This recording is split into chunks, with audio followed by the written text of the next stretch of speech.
everyone, and welcome to the 14th round of the Automobilista Supercars Championship.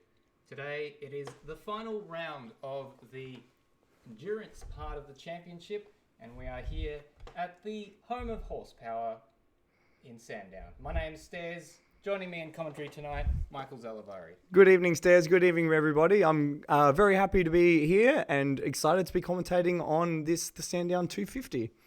Exactly. It's a half-distance version of the real-life race, and as such, driver swaps are permitted, although whether or not we will see any of those, time will tell. Let's have a quick look at the points going into this round of the championship, and it is Kurt Stenberg leading the way with quite a handy margin and can win the championship tonight. We'll go through some of the permutations later on. Sean Allen jumped up ahead of Jake Moloney last round when he won the Gold Coast 300, and retirement from Jake Moloney drops him down to third. Brody Steen backing up for Race On Oz in fourth place. Ethan Warren in fifth place, didn't take part last week. Zach Baker up into sixth place, with Colin Warwick dropping down to seventh with an unfortunate DNF at the Gold Coast. Will Devenish is in eighth place. David Nenadich jumps up into ninth with a fantastic podium finish in Gold Coast. And Jay Borg rounds out the top 10 as we turn our attention now to the team's standings, Michael. Yeah, and team standing, it is Trans-Tasman Racing, Kurt Stenberg. Oh, this is the Enduro points, actually. But that's not supposed to be on well, let's just go We'll just go through the Enduro point. So after winning at Bathurst and his strong result at Surfers Paradise, Kurt Stenberg leads off the Enduro points classification ahead of Sean Allen after his win on the Gold Coast. Dave Nenadich is in third, and then it is Zach Baker in fourth position, the two ZB racing drivers in third and fourth. And then we've got a gaggle of cars on 360 points. Brody Steen, Jake Moloney, and RSM Latino. So 5th to 7th there, all on 360 points. Then Colin Warwick, Ethan Warren, and Aidan Schultz rounds out the top 10 of the Enduro points standings. So now let's have a look at the team's points, and there they are. Race On Oz locked away the team's championship. Well over 1,000 points clear of ZB Racing. And I did work it out, but there are less than that left on the table with the two races left in this championship. So well done to them, and ZB Racing, another combination that's done an exquisite job today, or this year I should say. Astro Altus Esports, carried really by Ethan Warren this year in third place. War Race Engineering with Oz Rob and Will Devenish in fourth place. Trans-Tasman Racing, let's pull that doesn't get away, we'll get that back. Beg your pardon for this brief little technical moment.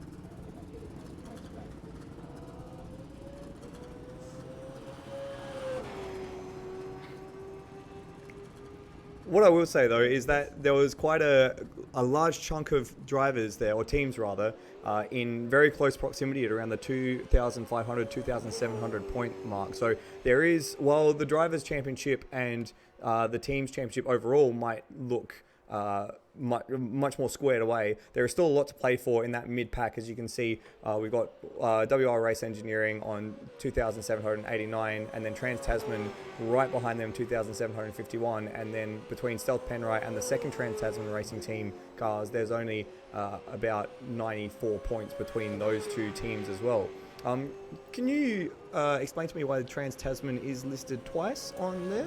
That is because the mid-season change for Jake Moloney from TTL Esports to Trans-Tasman Racing necessitated him competing for a second Trans-Tasman Racing team, as Kurt Stenberg was already teamed up with Emily Jones, who competed in a fair bit of the first part of the season, and then went down about midway through. So the first one there is Emily Jones and Kurt Stenberg's cumulative points, and then the other one is Jake Moloney's. Emily Jones didn't amass too many points, but she did win the opening round in Adelaide, or the opening race I should say. RSM Racing in 8th place, and Team 11 with Aidan Schultz in 9th, and Monster Energy rounding out the top 10. Here's the schedule for tonight. We've got qualifying starting in approximately 3 minutes time if all goes well, and then we'll be a race for the grid. 5 laps, no points for that, it's just to set the starting grid, and then 81 laps is the race distance for tonight. Are you excited for the race on the grid? I'm excited for the race on the grid. If it's anything like the real races we saw at Sandown on Saturday, they are going to be some of the most hotly contested and competitive sessions we've seen for the year, as we saw a car backwards into the turn 9 gravel trap there. That was Brody Steen. This actually is a good opportunity to go through some of the retro liveries running all around Sandown. We've got that and also got the retro liveries, and the WPS livery there is one of them for Brody Steen for Race on Oz. And if we get a close look at it at some stage tonight, do look out for the extra dirt, which I'm informed is there to match the dirt of the real life counterpart that spent more time off the road than on it in the 2004 Classic work. Yeah, we produced safety cars, wasn't it? The old WPS car. Here's another one. This is the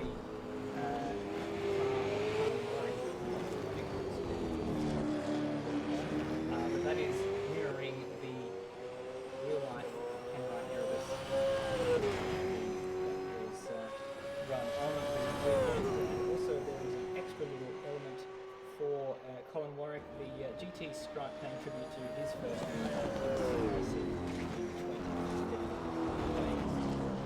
Yeah, so the Erebus Penrite livery, of course, a tribute to the old John Player special liveries on the, I think it was Jim Richards' BMW. Yeah, and from up close, they looked absolutely spectacular on the Sandown circuit. So it's good to see the team that has been running the Penrite Erebus livery make the effort to run their retro livery as well.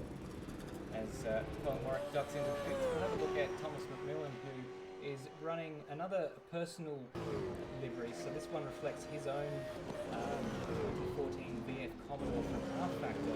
That was his first livery in sim racing. So good to see him running that livery. And anyone who's been following Thomas McMillan should recognise that.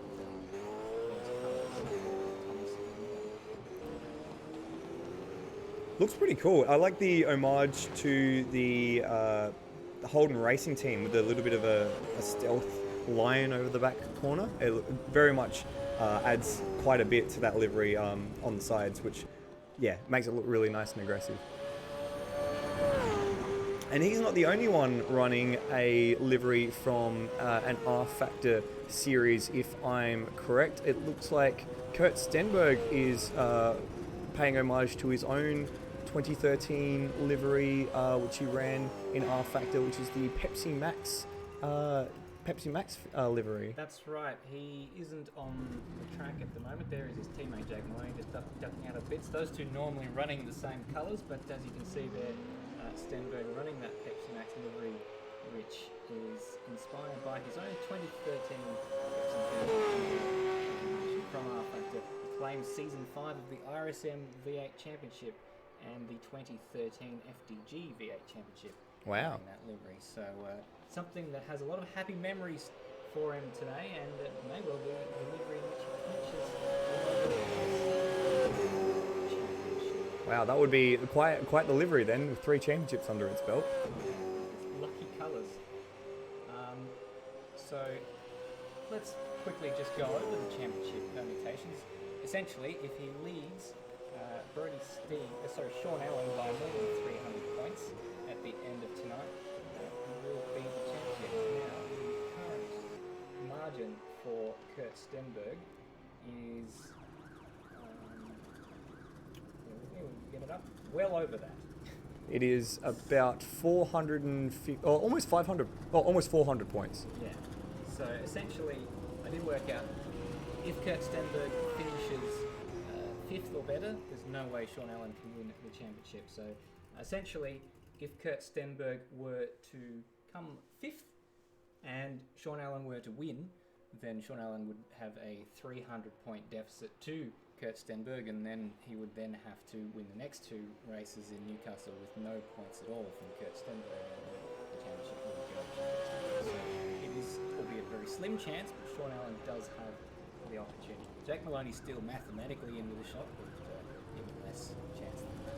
Yeah, so I reckon Kurt would very much like to get that championship squared away right now, so that way he can go into the Newcastle round, which is a very challenging street circuit actually, and be free of the worry of having to fight for a championship and being able to just go out there and race without that extra pressure on his mind. But interesting battle for second though between Sean Allen and Jake Moloney. They're not too separate in their points, and the DNF for Jake Moloney at the Gold Coast really did put a big dent into his chances. Firstly for overall, which we talked about, but secondly, that battle for second as well is it's definitely put him right smack bang in the middle of it.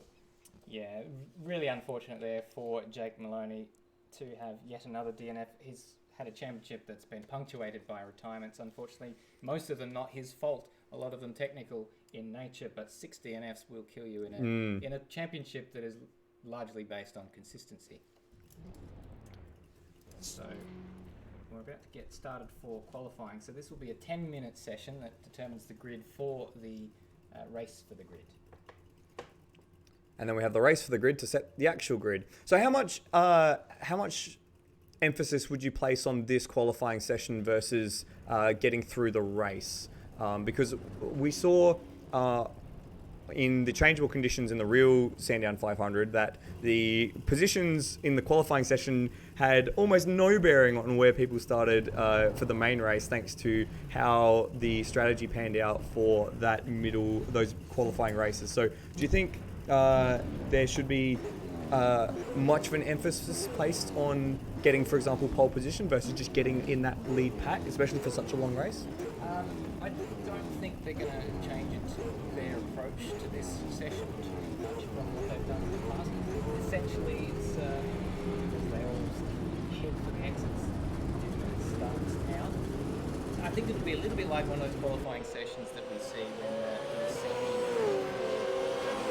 starting.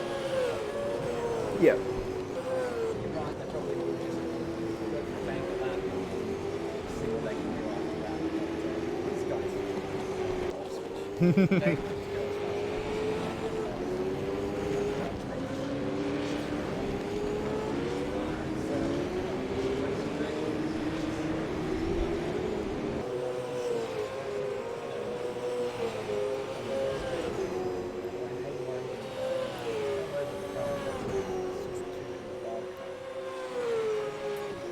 So we should start to see laps file in. People start their laps pretty soon. So we're just talking through the sector markers on this 3.1 kilometer circuit. So the first sector runs from the start-finish line all the way down that long main straight through the turns 1, 2, and 3, through turns 1 and then the 2, 3, 4 complex, and that marker is just on the exit of turn 4. Sector 2 is the entire length of that back straight. And then the final sector is from turn 6 through that sweep down into Dandenong Road, and then the final complex of corners onto the main straight. So we've got Kurt Stenberg, first man on the lap right now. Let's go on board. Michael's going to take us through this lap. Well, we're already up into turn 4 as Kurt Stenberg uses a lot of curb at 2 and 3, and then runs using the maximum amount of road on the outside of turn 4. Now this part of the track is all about power as you start to drag quite uphill in this section towards turn 6. Now this is probably the most committed part of the racetrack as you tap the brakes just at the top of the hill, swing the car in over that sweeping turn 6, ride the curb at turn 7. Kurt does that very nicely and brake through turn 8 into Dandenong Road, this tight left-hander. He goes well over the curb there and gets a little bit out of shape as he brings the power up, but now it's just the final complex of corners to go.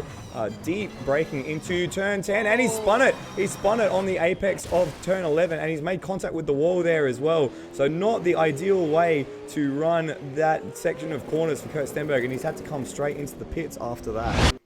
Get a replay of how that happened for Kurt Stenberg. We've got him almost all the way around this lap. And it looked like it just snapped on entry. He turned the wheel in, and then the rear just completely disconnected, and that was it. Just carrying a little bit too much speed there.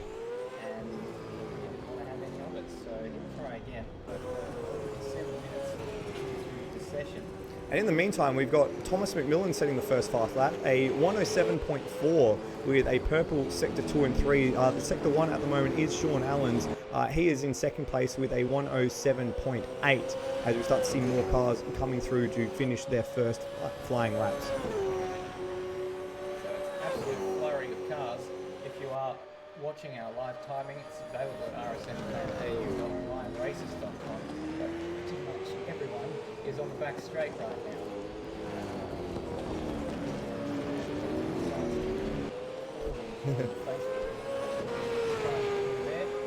Hello though to everyone watching along on our live chat. A couple of comments there about the comms being a little bit quiet. We have boosted the levels a little bit after that.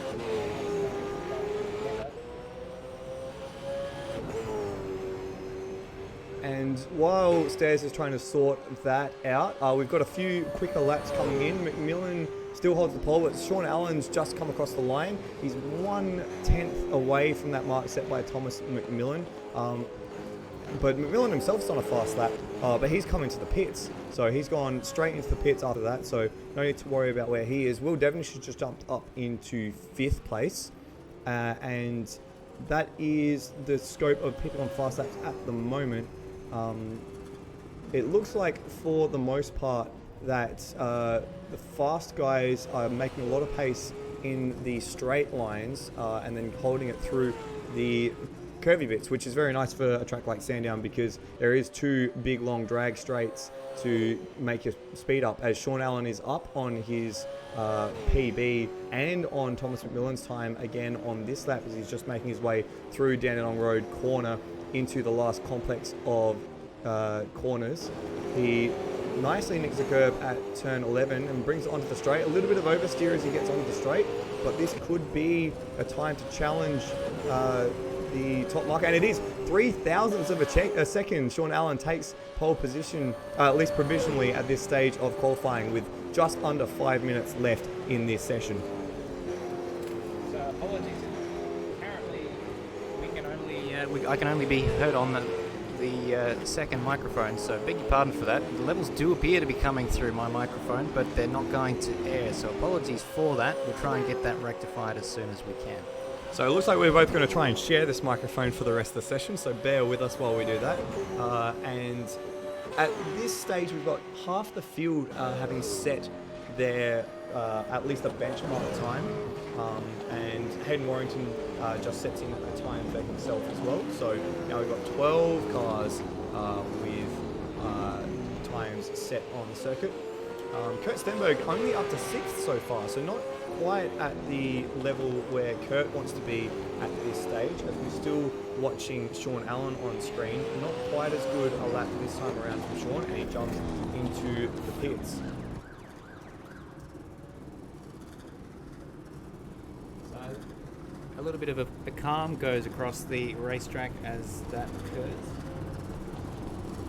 And I think this is the calm before the storm. We saw this, this is pretty much typical for the way these qualifying sessions work. Everyone gets in a banker lap and then puts in a new set of tyres and then goes through to do it all again. Thomas McMillan has just set his best first sector, so I see getting him. Oh, but it's a very slow middle sector, so probably not in the mix for this lap. At the moment, it looks like Kurt Stenberg's on a better lap. So we'll track where Kurt ends up, as he's only just outside the markers for first and second, and he sets a new PB, but he's 2/10 away from pole position. That is still in 3rd place, so a bit of an improvement there. At the moment, the top 7 are in the 107, which is pretty much the benchmark of where you want to be in this sort of session. 107 lap time around here is very, very good. Great job from Devonish. Been dropped by Joe Stewart into 5th place, but good job from Joe Stewart there, only 2/10 off the pace. So we're just having a look here still with Kurt Stenberg as he comes up the top of the hill. At the moment, no one's really setting the world alight. Kurt is faster in his first sector and in his second sector, so we'll see if he can keep the momentum going as he gets sideways over the top of turn 6, bounces over the curve at 7, and he's not going to get that stopped, is he, for turn 9? Sorry, you're looking at Thomas McMillan. Oh, Thomas McMillan, sorry. I had it the wrong way around. Here is Thomas McMillan. We'll try and looking at, Kurt Stenberg came into the pits, so you're not missing anything from that point of view. That was an in lap, and that is that sideways action for Thomas McMillan. So that is just the way he drives, I think. But Sean Allen top by 0.003 of a second.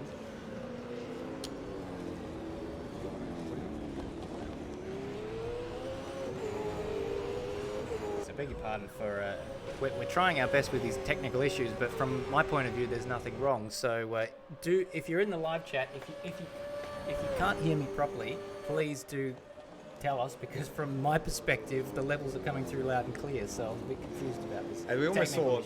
As we almost saw Thomas McMillan actually tip the car there at turn 1, so he's going to make his way straight through the grass. So he's actually coming up to the corner they call Suicide 6. Still grass on the exit there in this version of the racetrack. Sean Allen's on a good lap. He's set in a personal best first and second sector, so I'm tracking him as he's coming across the line, and it is not quite there in the final sector.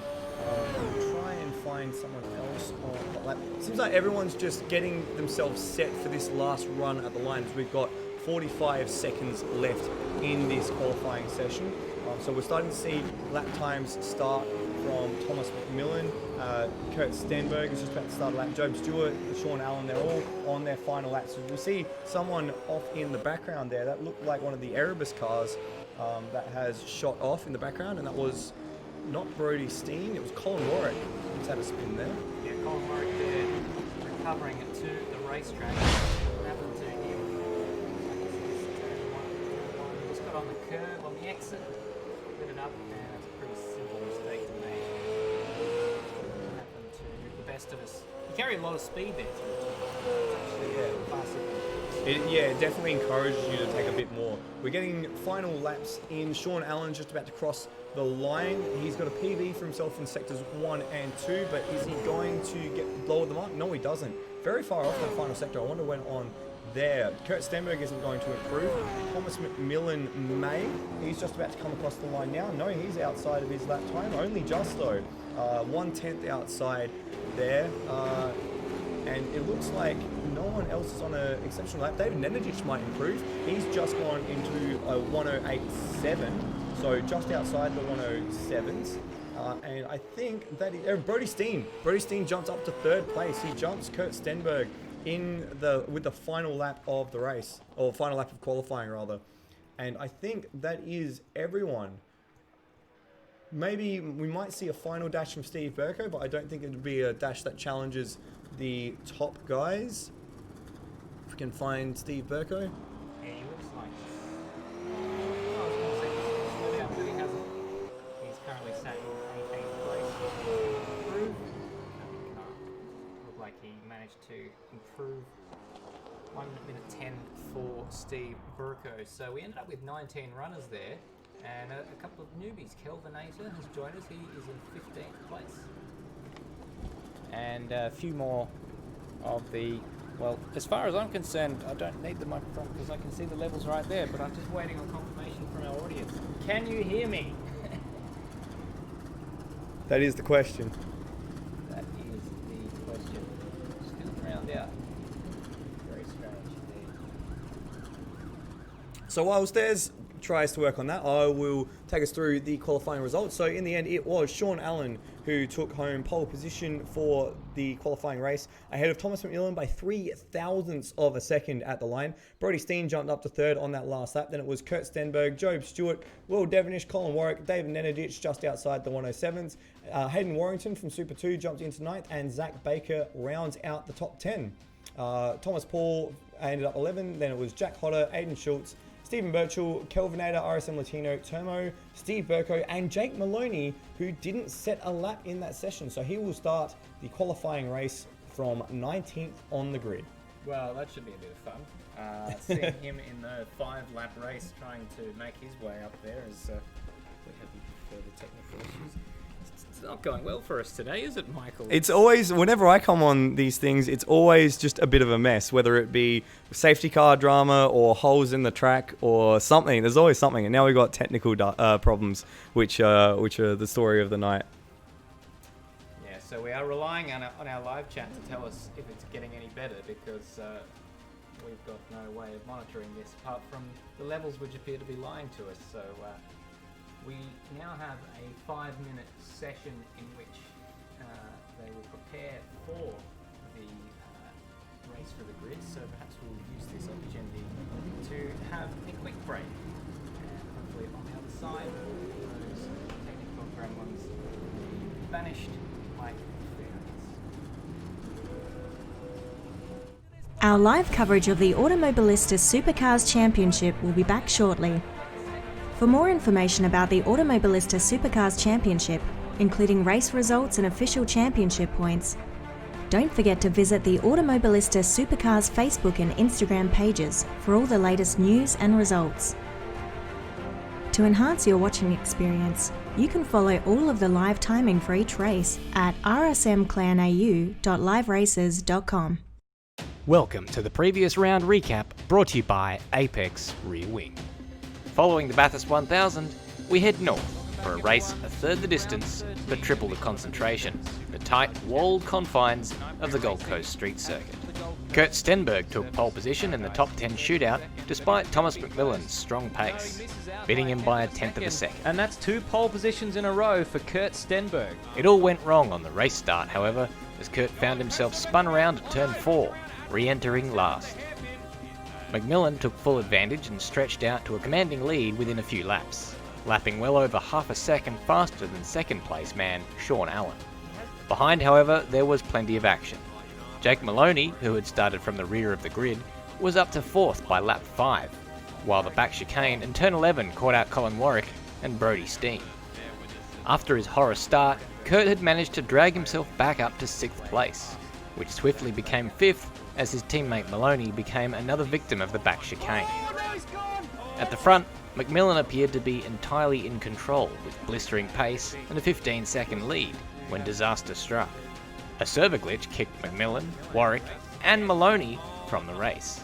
Not only did this ruin McMillan's best chance for a win this season, it also all but puts Jake Moloney out of the championship fight. The server glitch promoted Sean Allen for Race on Oz into the lead, with Thomas Paul and Kurt sharing the podium positions. Throughout the race, turn 11 and the back chicanes continued to bite our runners, and following a cracking battle for the last place on the podium, Thomas Paul's engine exploded, allowing David Nenadich through. It was mixed fortunes for Z&B Racing, however, as the back chicane struck, with Zach Baker winding up on his roof, and after running smoothly for over an hour, Sean Allen had an identical accident to his teammate at turn 11. Oh, it just caught the inside wall. Brodie Steen did the exact same thing. Following a round of pit stops, this put Kurt ahead of both Race on Oz cars. Both the race and the back chicanes had one last surprise for us, however, as Kurt came a cropper and wound up on his roof, losing the lead to Allen once again. After 102 laps of surface paradise in 2.5 hours, Allen came across the line to take his 3rd win of the championship, followed home by Kurt Stenberg and, with his best solo result, David Nenadich in 3rd.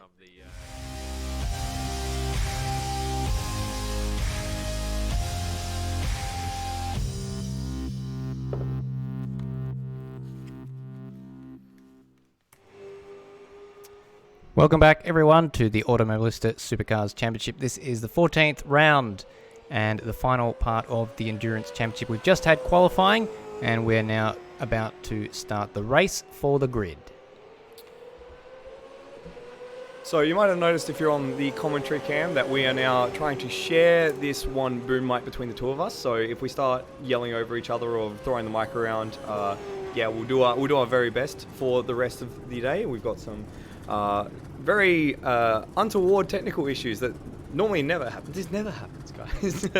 Well, unfortunately, as you swing that boom towards me, we've got some comments coming through that's a lot better. So I did have a thought, and I have tried something, and I'm keeping my fingers crossed that that's working. So if you can hear me a little better, please do say. So anyway, 20 seconds left in the session, and 5 laps I didn't really pay attention to that qualifying session. Yeah, well, Who were you expecting to to be up there? And Rhodey's just said, now you're gone again, so it was because we were sharing the mic. Yeah, well, you can be excused for not really following that. I think the fact that both Sean Allen and Thomas McMillan were only 3 thousandths of a second apart in that session shows that they're going to be two of the guys to beat tonight. I was quite impressed with David Nenadic and there was someone else on that very last lap who jumped quite a bit up. Brody Steen as well. So they're two I'd maybe watch, especially Brody Steen jumping up to third on that last lap in that qualifying session. But otherwise, it seemed to be the general run-of-the-mill sort of the guys who have been at the front, still at the front for the entire session. So this qualifying race with Jake Moloney at the back of the grid after not setting a lap is going to be something to watch. Well, in Gold Coast, it was very, very similar for him. He started from the back of the grid, just rocked up, didn't actually make it to qualifying, and he was up about 10 spots by the end of the second lap, something like that. It was ridiculous. Almost like what did Todd Hazelwood say over the weekend? Like doing Supercars Race Driver 2 on beginner. After if you missed the Sandown action over the weekend, the second race in the qualifying race had half the field go to wets, half the field go to dries, and made for some very interesting racing and a very mixed up grid for the start of the main race, as we are just about to get the qualifying race underway. We've just ticked over to that session now. And as we find the grid, we can see Thomas McMillan second off the grid, Kurt Stenberg next to Brody Steen, and Sean Allen on pole there with the Sega retro livery. Did we cover off that Sega livery? I think we did. That's race winner from the previous round, Sean Allen. So he's running the Sega livery together with his teammate running the WPS livery. Those two Race on Oz cars, different liveries today than the same sort of livery that they normally run. Beautiful. I think my favourite so far is the Brody Steen livery with the added dirt. I think that's a very, very nice touch, as we've got the grid ready to go for this 5-lap qualifying race. It's 5-lap sprint, not worth any points, but just for the position on the grid for the big one, the 250k race later this evening. So we have, starting from pole, Sean Allen in the Sega Race on Oz liveried car. Second place is Thomas McMillan in the Pep Sim Sport throwback to his R-Factor 2 victory livery on that car.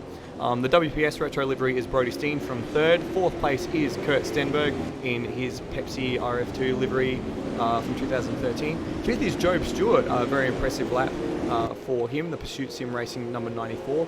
Sixth place is Will Devonish in the WR Racing War Racing car. Colin Warwick starts out of 7th with David Nenadic just behind him. Hayden Warrington is in 9th place. Then it is Zach Baker in the in the other ZB car. Then Thomas Paul in the Mustang, almost off track there. Jack Hotter in 12th.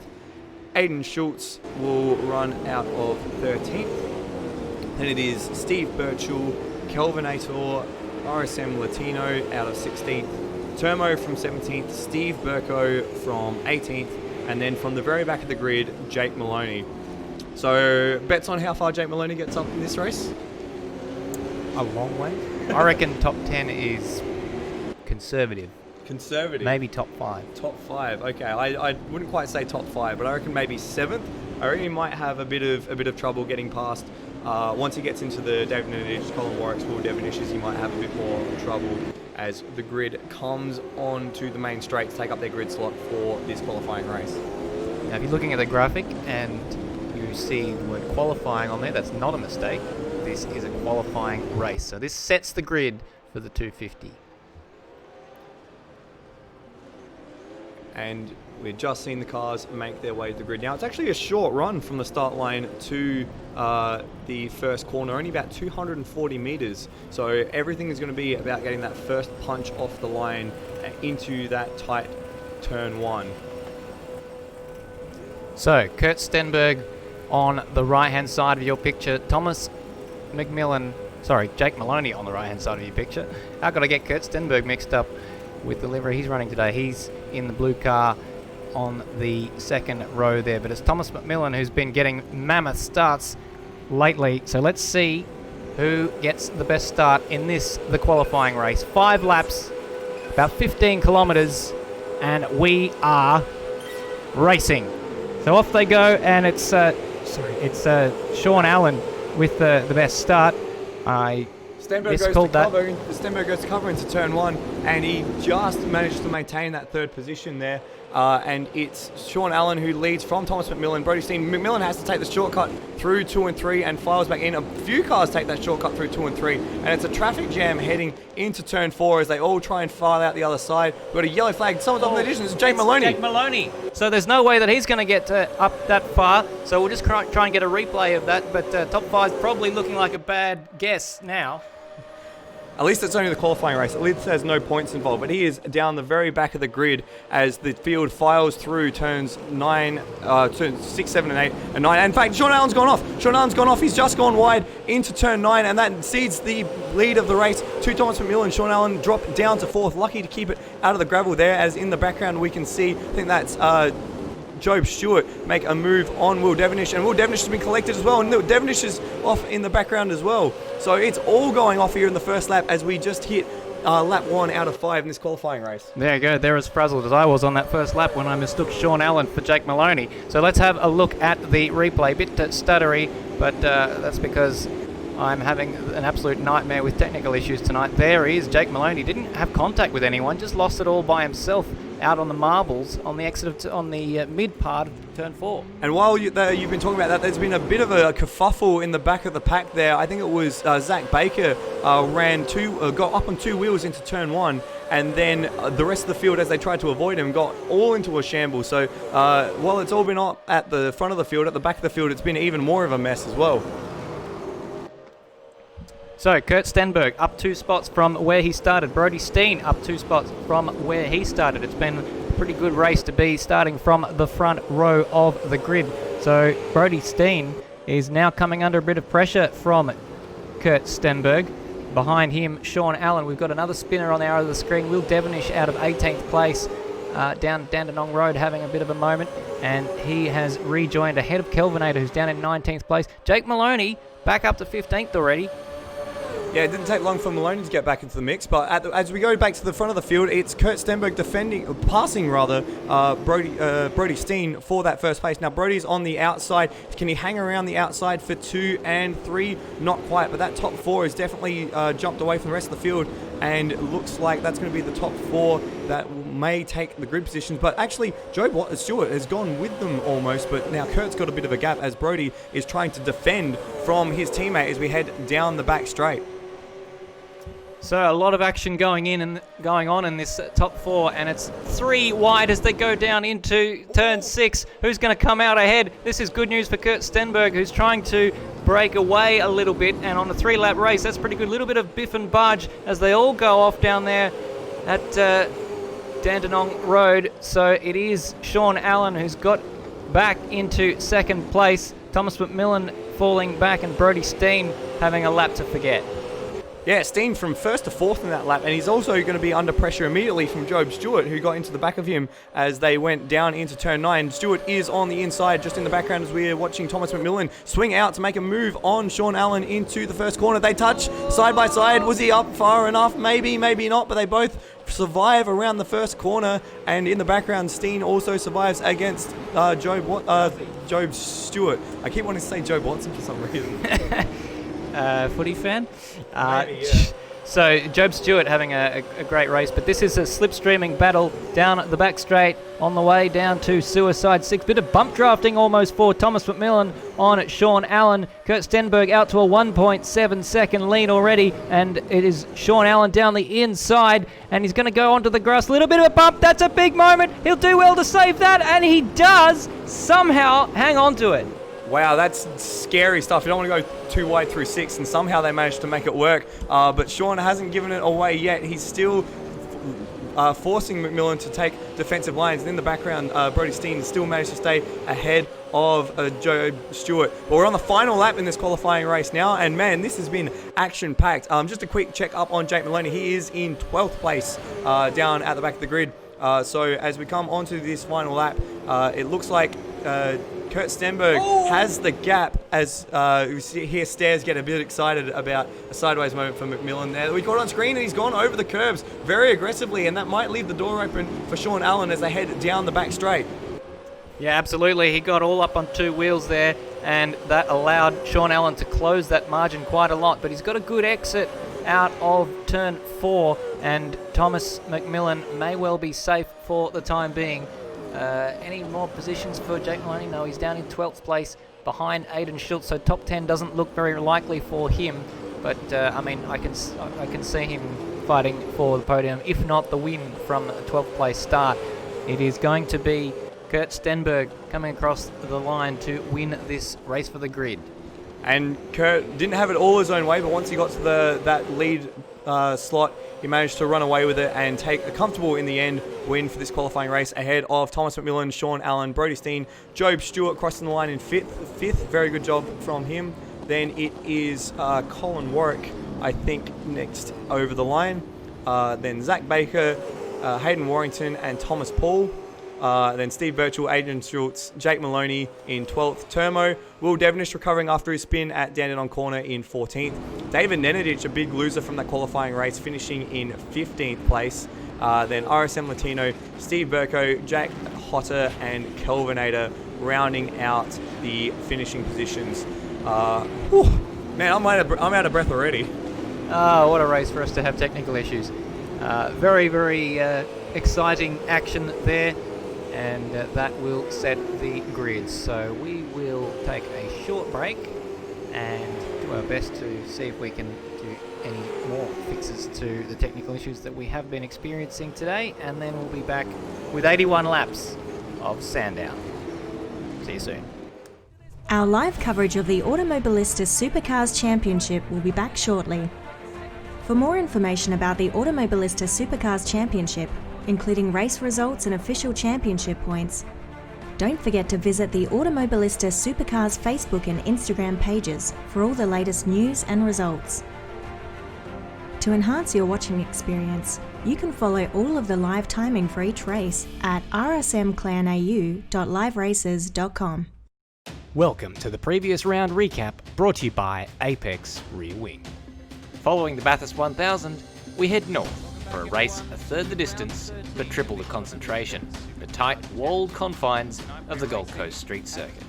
Kurt Stenberg took pole position in the top 10 shootout despite Thomas McMillan's strong pace, beating him by a tenth of a second. And that's 2 pole positions in a row for Kurt Stenberg. It all went wrong on the race start, however, as Kurt found himself spun around at turn 4, re-entering last. McMillan took full advantage and stretched out to a commanding lead within a few laps, lapping well over half a second faster than second place man Sean Allen. Behind, however, there was plenty of action. Jake Moloney, who had started from the rear of the grid, was up to 4th by lap 5, while the back chicane and turn 11 caught out Colin Warwick and Brody Steen.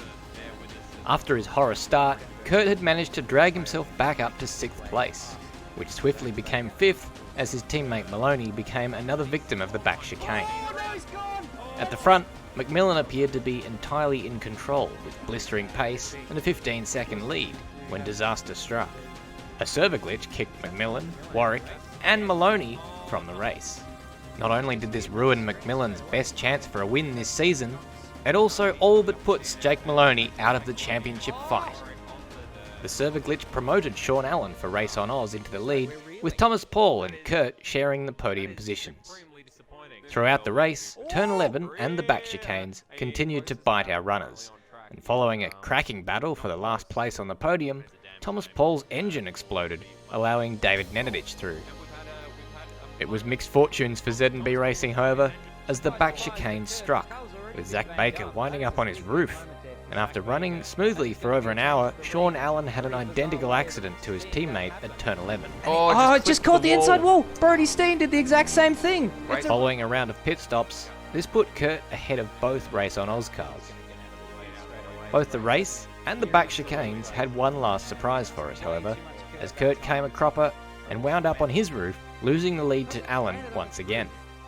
After 102 laps of surface paradise in 2.5 hours, Allen came across the line to take his third win of the championship, followed home by Kurt Stenberg and, with his best solo result, David Nenadich in third.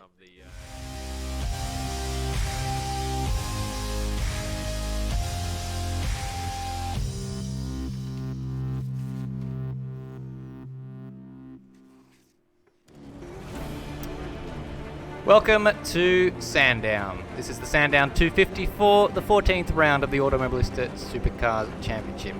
Race length 81 laps, around about 251 kilometres, around this 3.1 kilometre circuit. The home of horsepower. Fuel usage is set to ×2, which means we're using about 4.5 litres per lap, which puts our critical lap at lap 57. A 3-stop race. No two ways about that. You can't save enough to do it on 2. And that pretty much mirrors what we see in the main game in real life as well. Generally, you'll see 3 stops in the race like we saw at the weekend. Our stopping, we've got a little bit of a strategy guide somewhere here that we're just having a look at. And we can see you can get about 24 laps on a tank, so very similar to what we saw at Bathurst. So you might see teams do what they call the even tyre or the even fuel strategy, where they do maybe 24 and then 48 and 72 and then shorten that stint up at the end to be about a 9-lap stint. Or you might see someone duck in early and try and nail it on that critical lap number at lap 57. So we'll keep an eye on where cars are pitting throughout the race and try and communicate which strategy different cars are on as this race unfolds. I haven't been very wise about where I've written down the strategy kit, because it's on the whiteboard to my left and Michael is to my right, so I had to duck down while he was reading all of that, but perhaps we can transfer it onto this. We've got actually some of the information here about fuel usage and stint length.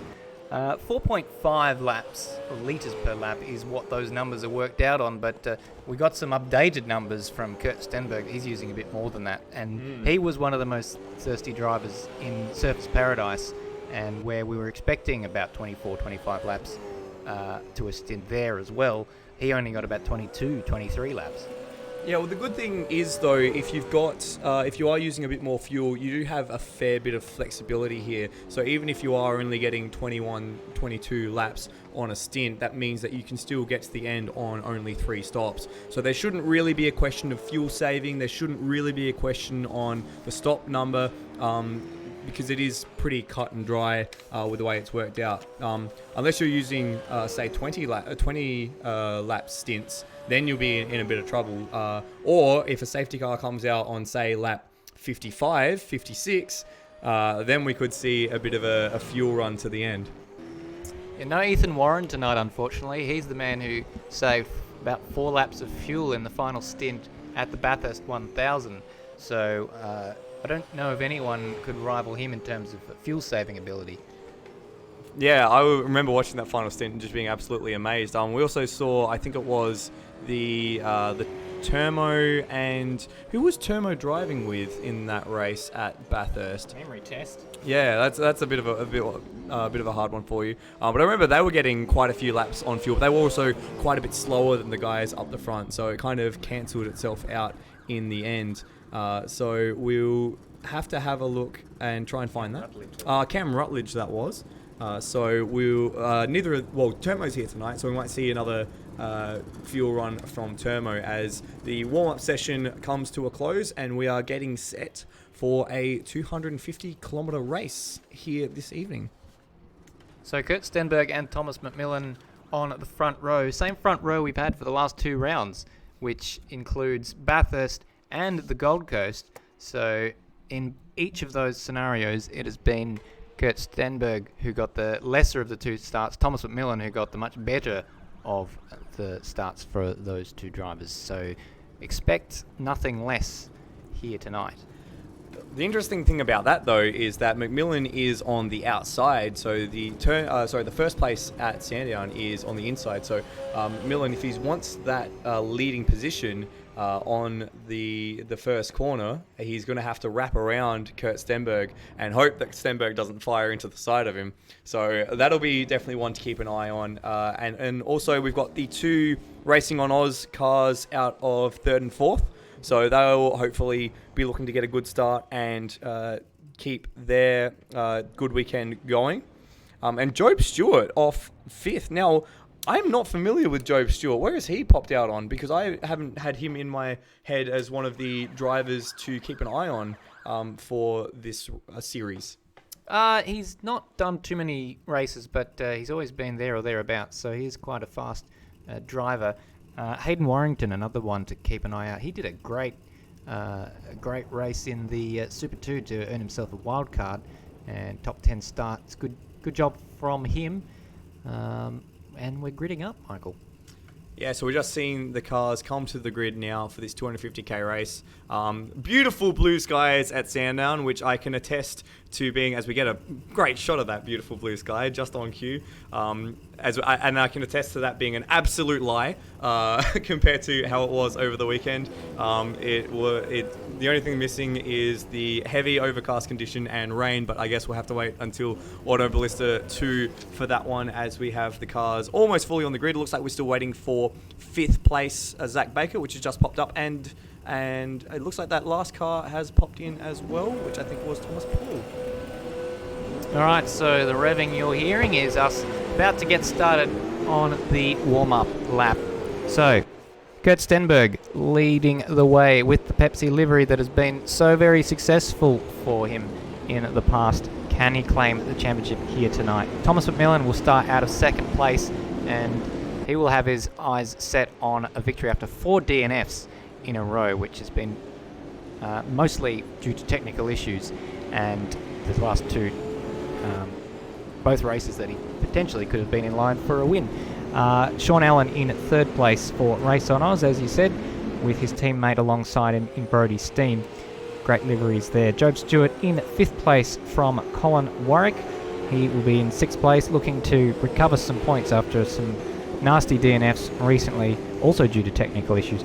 Zach Baker will be in 7th place, ahead of Hayden Warrington, starting in the top 10 out of 8th place, with Thomas Paul in 9th. Stephen Birchall for the Monster Mustang number 16 rounds out the top 10. Aidan Schultz, team number 11, in 11th place. Very, very good. Jake Moloney, how many positions can he make up from 12th place? Keep an eye out for him off the start. Termo starts out of 13th place. There is that retro livery that I don't think we got a chance to look at earlier on. Will Devonish in 14th place. David Nenadic is 15th. Podium finish in Surface Paradise. Not quite so happy times for him right now. RSM Latino in 16th place. Got a lot of points in this endurance championship. Steve Burko in 17th place, ahead of Jack Hodder in 18th. Kelvinator, new driver for ASC, in 19th, and that's the grid. So it'll be interesting to see how the likes of Dave Nenadic, Will Devonish, Termo, Jake Moloney all come through from their low positions in that qualifying race, as we see the grid starting to form up. We've got Kurt Stenberg, not Jake Stenberg, starting from pole, and he's just pulled up to his grid position now, and the rest of the field are beginning to follow suit. So very soon we will be racing in this, the Automobilista Supercars Sandown 250, the finale of the Endurance Cup and the penultimate round of the season. So everyone's lined up, and the revs are going to rise, and this will decide the Endurance Cup for the Automobilista Supercars Championship. And it was a bit of a tardy start, I think, from Kurt Stenberg. Thomas McMillan had a fantastic reaction, and they're all off the line cleanly, but it's Thomas McMillan who sweeps through into the lead through turn 1, as we've seen him do so many times during this Endurance Championship. And Kurt Stenberg in 2nd place. It is the Race on Oz combination of Sean Allen and Brody Steen as they started in 3rd and 4th. Pretty clean start so far, Michael. Or as I say that, we've just seen someone in the background, one of the ZB cars, Zach Baker losing a bit of time. Yeah, everyone managed to file through very cleanly. Jake Moloney already up to 9th. This battle between Zach Baker and Colin Warwick is going to get very tasty as they come over the crest into turn 6. They're going to go side by side on the first lap. Yes, they are. They just managed to squeeze themselves through without too much incident as someone cuts the chicane there. They all managed to cycle through turn 9 without incident. But at the front of the field, it is Thomas McMillan doing exactly what we predicted, rounding the field on the first lap and taking first place into the first corner of the race. Yeah, but he's got Kurt Stenberg right up underneath his rear wing, pushing him hard.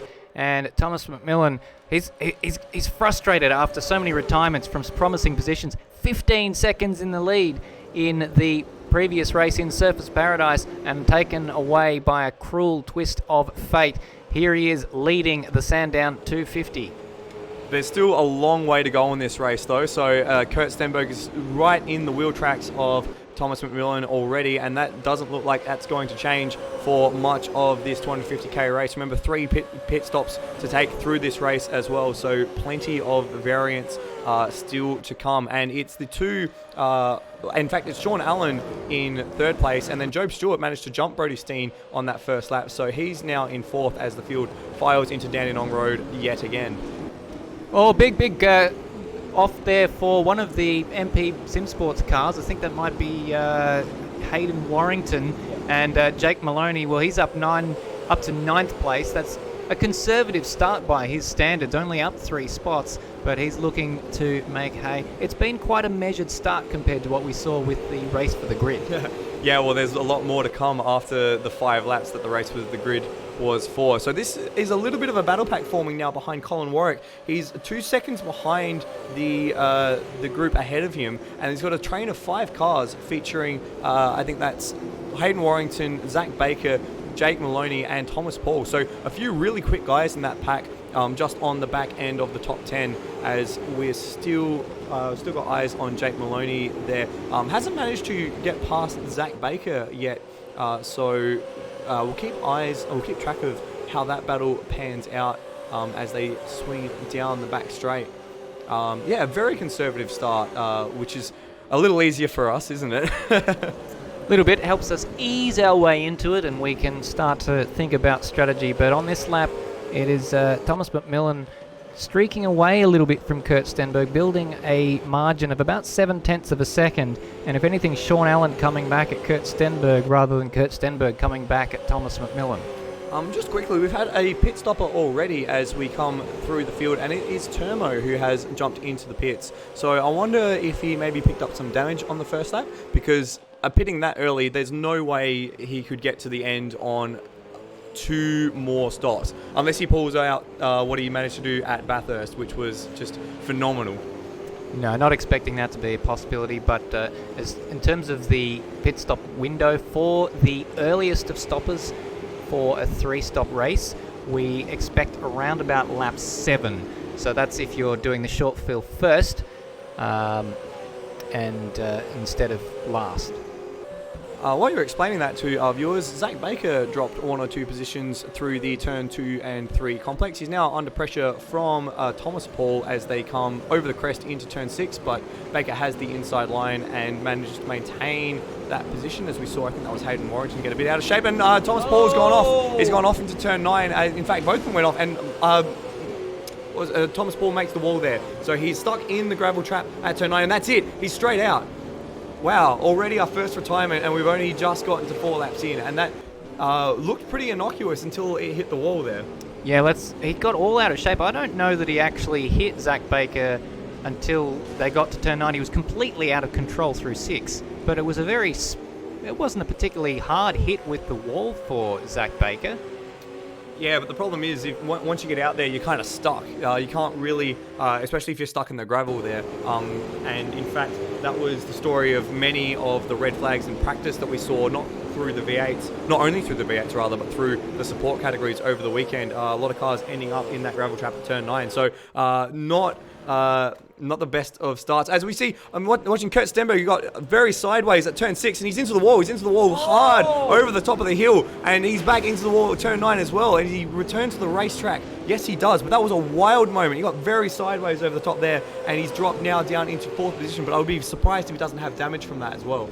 big moments here. Damage is set at 50% in this server, which is less than it has been for the last 2 rounds. Here is the replay. We actually just caught the end of it. It was Suicide 6 again. He lost it mid-corner again. We saw him do that down at, was it turn 10 or 11? During the qualifying session to get into the race for the grid.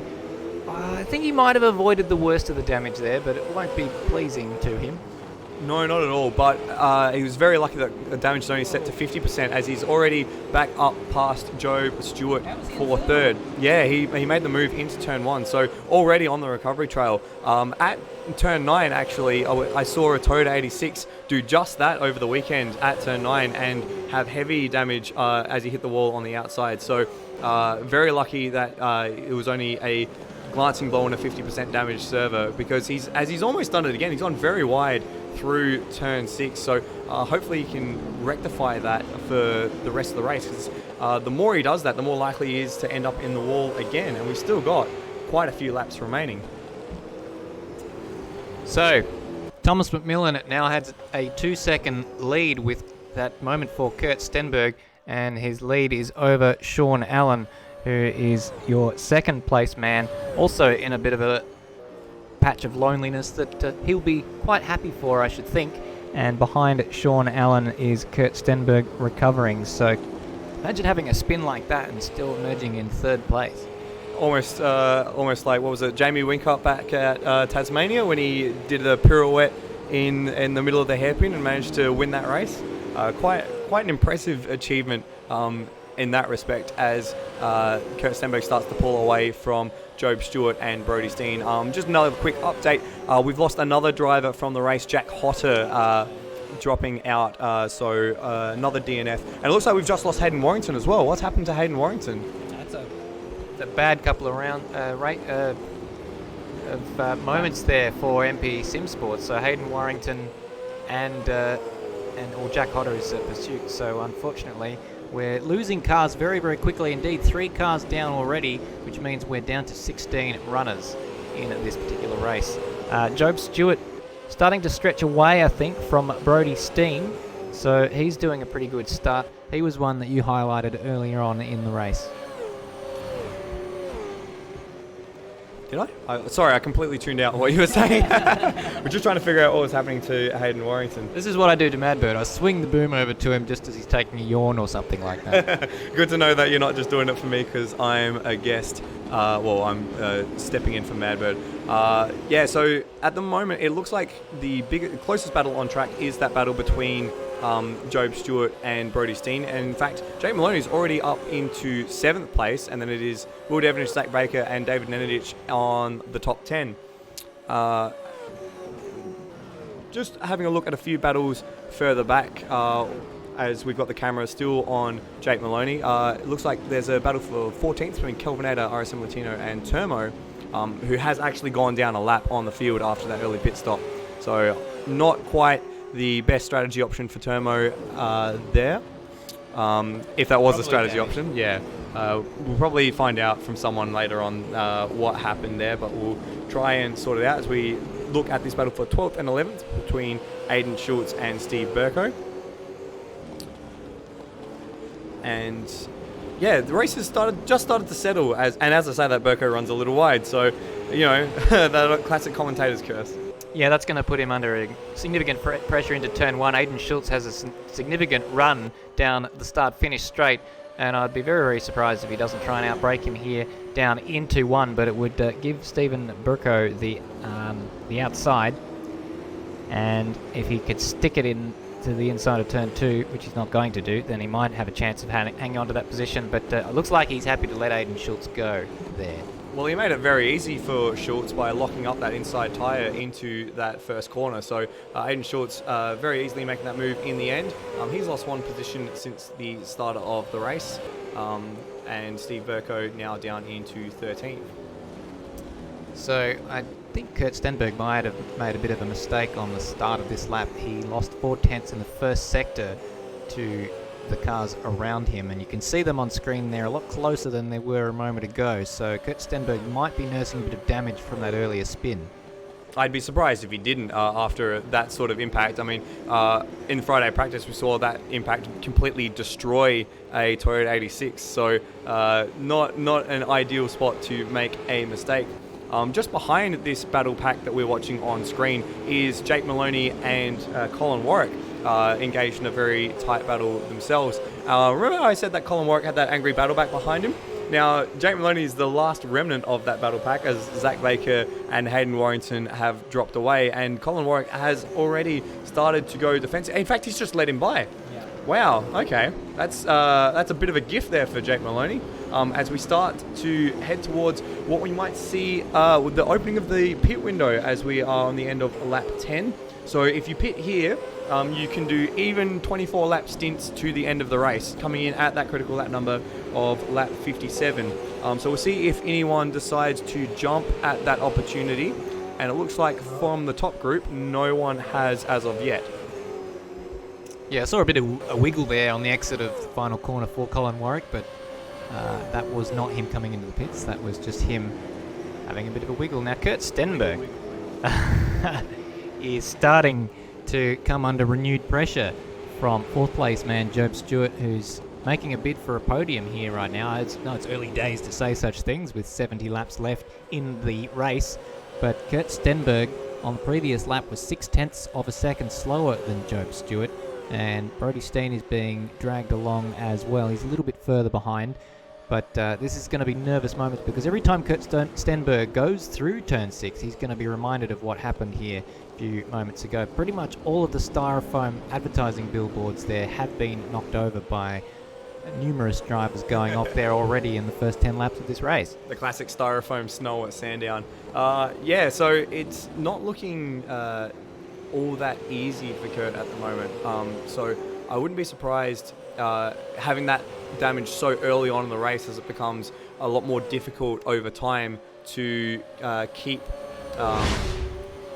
the car on track and keep comfortable in the car, because in this long form race, in the endurance racing, being consistent and being comfortable in the car is going to be much more important than being fast over an outright single lap. So if you can minimize those mistakes, you're going to be a lot better off at the end. And so it's going to be a real challenge for Kurt from here, as we just see something happen to Kelvinator around turn 4, just a replay there that we caught, which has actually seen Kelvinator out of the race. Yeah, thank you for helping me with that. So he becomes the fourth retirement, and which is becoming an attritional start to this race, which leaves just 15 runners now, with Termo the last man. We did see a pit stop from, I think we saw another pit stop from Termo. I saw the P down the field for a pit stop for one of our runners about a moment ago, and then we saw that Kelvinator DNF. So it hasn't been a very cool race for him. Oh, no thanks. I think it might have actually been Steve Burko, because he is already a lap down on the leaders, and he's in fact about to get lapped by this little battle pack. And it's going to get a little messy. We'll see how he should be getting out. He should be getting out of the way there, and in fact runs wide and hits the wall and comes right across that battle pack. That was very lucky that he didn't take out Kurt Stenberg or Job Stewart or Brody Steen for that matter, and he slowly returns himself to the racetrack. But we've got a battle here now. Kurt Stenberg, he's lost the inside line, and Job Stewart is going to go side by side over the top of turn 6, and he bounces back over the curb, maintains that position, and just manages to hold on to that position into turn 9. But that was a very, very tense middle sector from Kurt Stenberg just then. Yeah, the sphincters were clenched there for Kurt Stenberg. He somehow managed to hold on to it after the moment he had on turn 6 a few laps ago, where he lost that second place position. I was surprised that he was willing to hang it around the outside, but he was very much equal to the task, and I thought Job Stewart was going to get through there. He's got the inside line down into turn 1 though, and it'll take a brave man to try and outbrake Kurt Stenberg into turn 1. Kurt Stenberg hangs it around the outside for the second time in half a lap into turn 2 and 3. He's hanging on by a death grip, and look at Trans-Tasman colours in the background. Jake Moloney has caught this battle pack, and it's about to make it 4 as they go down the back straight. Kurt Stenberg very defensive through 2 and 3 and got a very bad run through 4 wide. Missed the apex. He's lost the inside line again.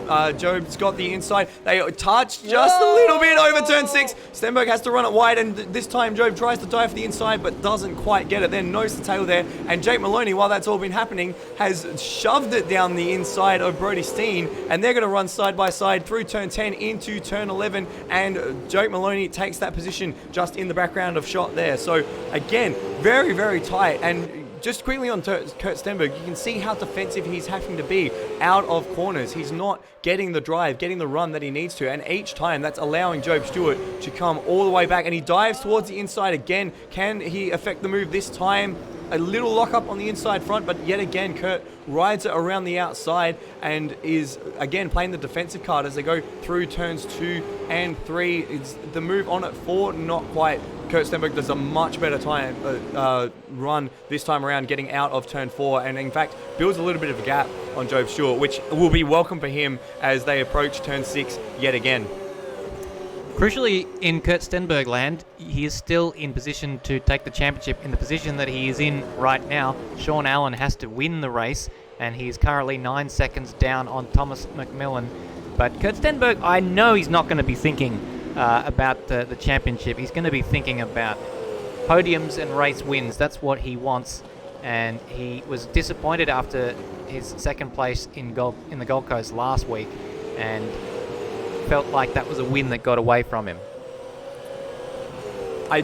At this stage of the race, I don't think this looks like a win that might get away from him, because while this battle has been going on, as we see Joe again towards the inside, he's much further up this time. Completely out of control. Oh, big lock up there for Job Stewart, and manages to somehow make the corner, but Kurt Stenberg got up the inside there. He's got the job done somehow. I thought Kurt Stenberg was going to come back around the outside of 2, but in the end, comes under more pressure from Jake Moloney, and Job Stewart gets the job done. So let's catch a replay of how Job Stewart got that done down the inside. I thought he was going to wipe Kurt Stenberg out, and Kurt Stenberg was going to drive clean around the outside of 2 with Job Stewart's arrested momentum, but he got to turn 2 first, was able to cut off the route that Kurt Stenberg wanted to take, and got that 3rd position.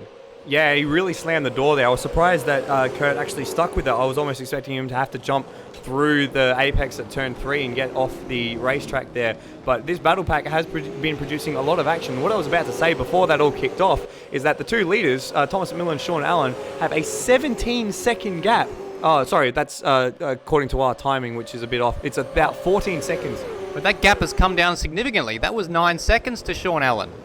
Oh, okay, so maybe Thomas McMillan's made a mistake somewhere. We're trying to scroll back and find it on our second monitor while we're still watching this battle between Kurt Stenberg and Job Stewart. But it does appear at least that the gap out the front is still growing. Maybe not quite McMillan to Sean Allen, but definitely Sean Allen to this battle pack at this stage of the race. So while these guys are battling, and it's all well and good and producing some great entertainment, as now Kurt Stenberg dives up the inside of Job Stewart through turn 6. They almost make contact, but yet again they all manage to find a way to slot into line. What it is doing is just letting the top 2 get a free leash, and in fact Kurt Stenberg gets a great run out of turn 9 and is on the outside for turn 11. If he can stay there, he's got a good spot for turn 12, but can't quite get there because Job uses a liberal amount of the curb through turn 11, and that's in fact actually put Kurt Stenberg at the mercy of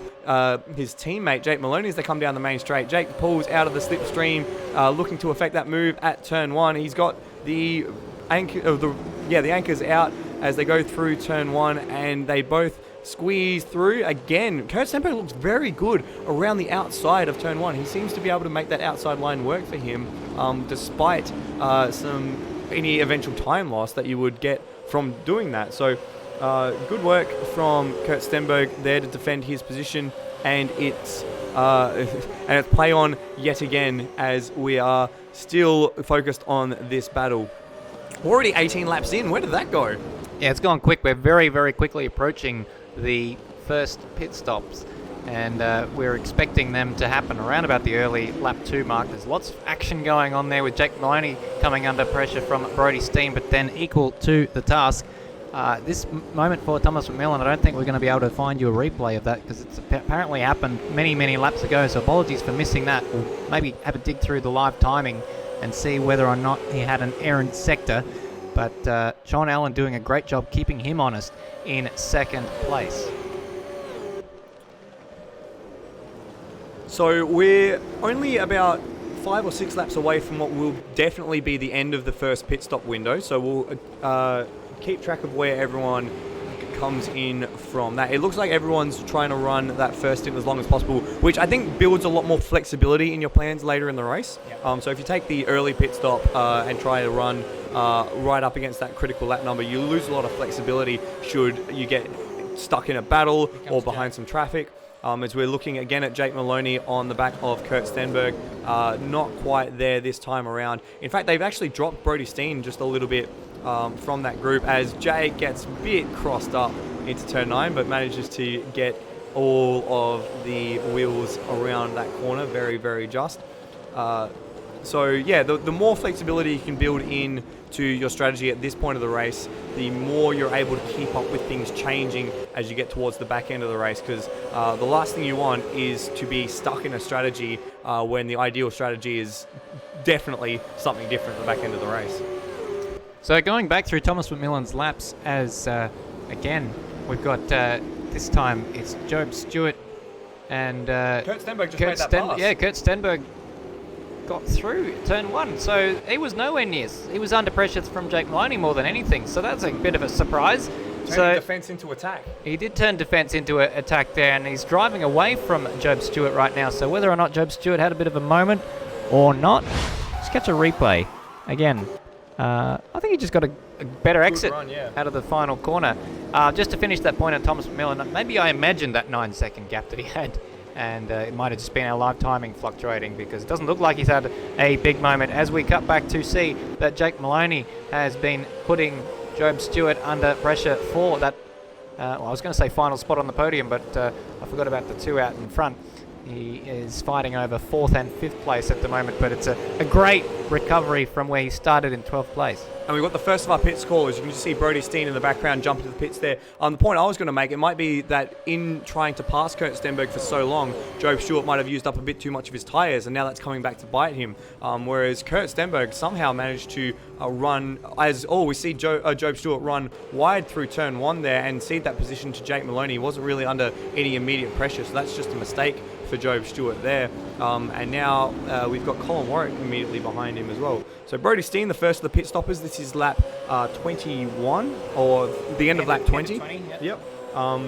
Very nice thing about the Sandown pit lane is that it's all behind the start line. So it means that you get the position where they enter the pits. Sorry, where they exit the pits immediately when they get that across that lap marker. So you can see just the start line in the foreground and the pit lane in the background there on that shot. We've got as it's that Thomas McMillan and Sean Allen still coming through on this lap to start lap 21. So we'll see if there's any more pit takers in this group, and no, none yet.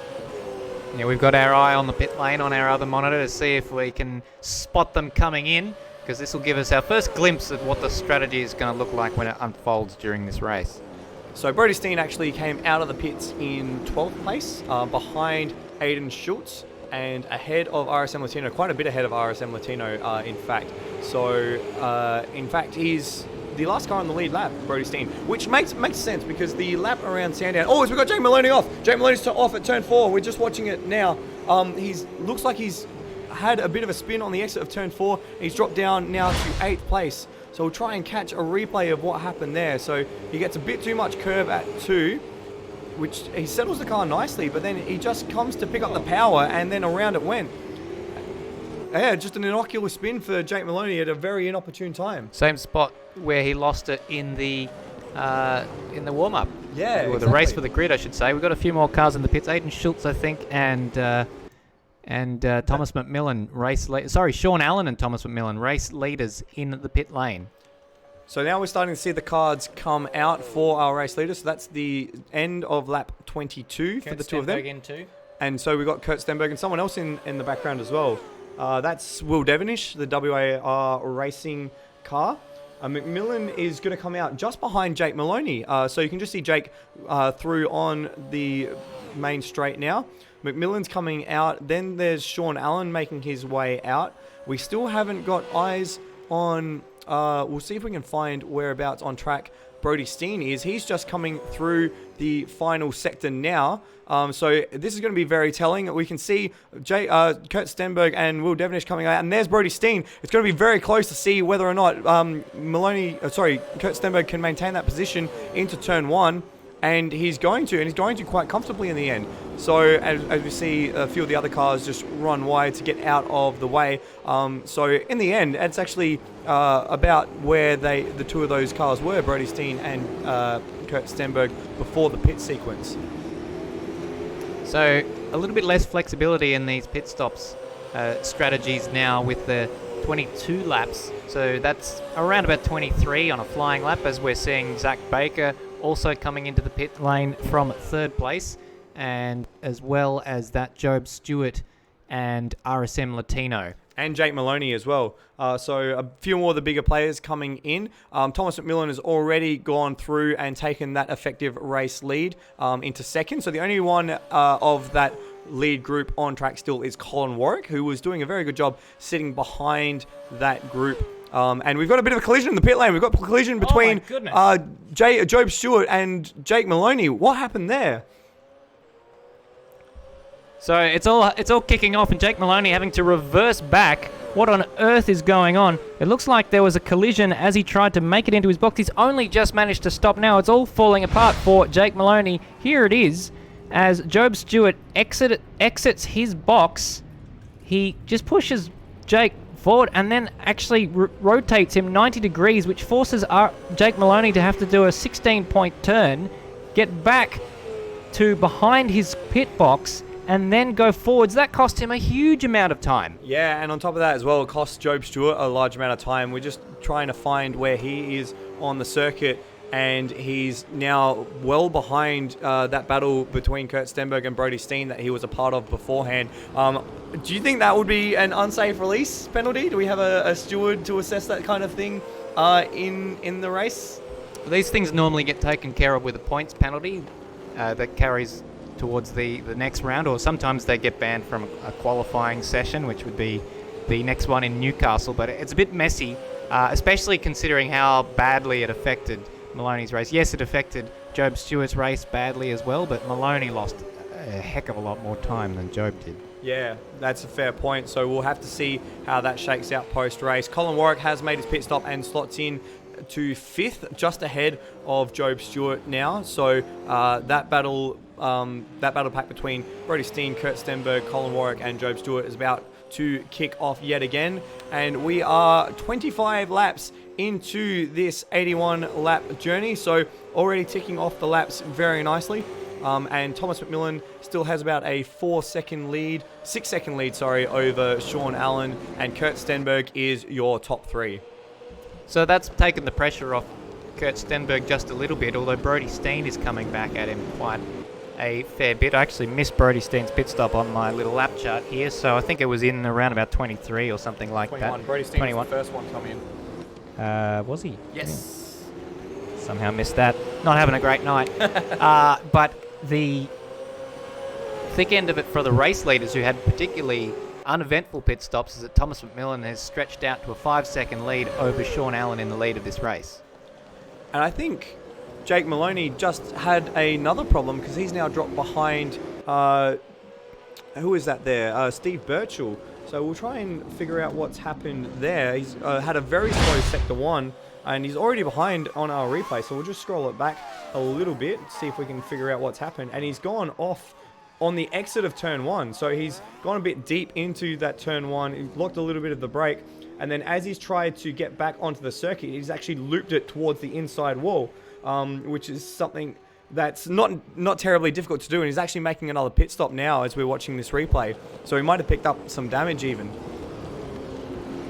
Yeah, so I wonder if he's He may even be coming in to retire, given how badly this race has gone for Jake Moloney, which would officially put him out of the championship contention, but he may just have damage. Trouble with, he's retiring, so that is officially Jake Moloney out of the championship. Unfortunate for him. I would have put him as the favourite at the halfway mark this year. Yeah, it's amazing how quickly things can change in motorsport, and a real poor run of events for Jake Moloney, and I guess the mistakes that he's made and the incidents he's been a part of tonight have taken him toll, and he's out of the race at this early stage. Just crossed half an hour into this race, actually, so about another hour and a half to go. We still have a cracking battle, though, going on for third place, with Kurt Stenberg coming under pressure from Brody Steen. Colin Warwick and Job Stewart appear to be coming back at him as well. And Will Devenish is only about 5 seconds away from these guys. He is doing a top job as well. Yeah, Will up 7 spots from where he started this race, and he's managed to get there in part through making some decent passes and processing the field, but a lot of it he's just managed to keep his nose out of trouble, while the likes of the 2 ZB racing cars have had issues and dropped behind him, and a few retirements ahead of him as well. So 7th place already for Will Devenish, so hopefully we'll see him get into this battle for 4th and make it a 5-way battle as we watch them come down the main straight yet again. So Thomas McMillan now has a lead of 6 seconds. He was the only man to set a 1:07 on the previous lap. He's done the fastest lap, 7.7 on the last lap. So Thomas McMillan is doing a very, very good job at the moment. And Sean Allen, well, he wasn't in the 7s, but he was only just outside them. Low 8s, it's fair to say he's doing. Those two very low 8s. Yeah, 0.033, missed out by 1/3 of a tenth of a second. So those two have checked out, but this battle for third place is anyone's game right now. Absolutely, and it's cool to see that even with the changing pit strategies and the different cycles that everyone's on, and the damage that Kurt Stenberg had with his spin at turn 6, that we've still got this compressed battle group. It'll be interesting to see if someone tries to make a strategy move to get out of this battle pack. We are about 6 or 7 laps away from the earliest you could make your second stop and still make it to the end and hit that critical lap number. So it might be interesting to see if, say, a Brody Steen or a Colin Warwick, who has a bit more, in Colin's case, a bit more fuel economy, running that first stint out to the 24 lap mark. If they elect to pit a bit early and try and run some laps in clean air and make use of a bit of space on track instead of being wrapped up in this battle, as we just see Termo ahead of this pack. So hopefully Termo realizes the group behind him and manages to get out in a way that doesn't affect this battle pack. It does bode well for Colin Warwick that he was able to go longer. On old tyres, everyone else was getting the benefit of fresh tyres, and he was still able to gain on these two. While they're busy squabbling over each other, he can continue to gain. And I think if he can go long again, well, one would expect that he'll be able to go another 3 or 4 laps if he was able to go an extra 1 or 2 laps on this occasion. So it's very, very good from his point of view. However, there is the benefit of the undercut with the fresh tyres that they could get. So it's very good that there is this flexibility with the pit window here in this race. It's not... The Surface Paradise was a little bit more stretched out, where we're sort of seeing them all come in around about the same sort of lap, but this one is much more up to the drivers, I think. And that's good. I like having the drivers have that option to do something a little different. It was just, you may have heard me oohing and ahhing in the background, because we saw, I think that was Brody Steen just up on 2 wheels as he hit the turn 2 curb, and he's starting to fall into the clutches of Colin Warwick. Colin Warwick, the last lap around was a little quicker, but not by much, as they all cut the curb there at turn 7. I noticed that we're not using the updated Sandown with the massive car park runoff at turn 6 this time around. For those who haven't seen the real Sandown circuit, they've made massive modifications to the exit of turn 6 after a string of heavy incidents at that corner, which basically means that you've got a car park on the exit there. But people are still using a liberal amount of curb and grass at that corner in this race, even without the added tarmac there. Yes, I'm glad that they don't have the tarmac in the sim racing version of it, because I understand the safety concerns, but it does kind of ruin it. People do straight line it in real life a little bit too much, and I don't know if you follow IndyCar at all, but it's quite interesting seeing the difference between how they attack track limits compared to Formula One when they go to a circuit like COTA, for example, which is where one of those racetracks where the racetrack is a bit of a suggestion denoted by white paint on a Kurt's had a massive lock up there, and he's off. He's off. You're right. Kurt Stenberg is off. So off into the boonies and loses 2 positions in 1 moment. So we saw that happening. There is the replay. Another moment for Kurt Stenberg, and an incredibly costly one.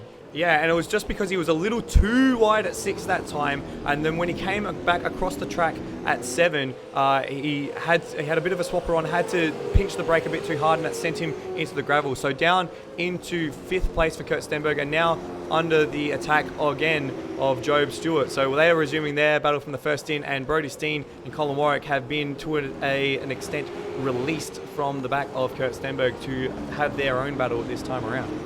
Brodie Steen a little bit wide through turn 4 on that occasion, but Colin Warwick didn't have enough he wasn't close enough to take advantage. In fact, I wonder if Colin Warwick just had a little bit of a tardy exit.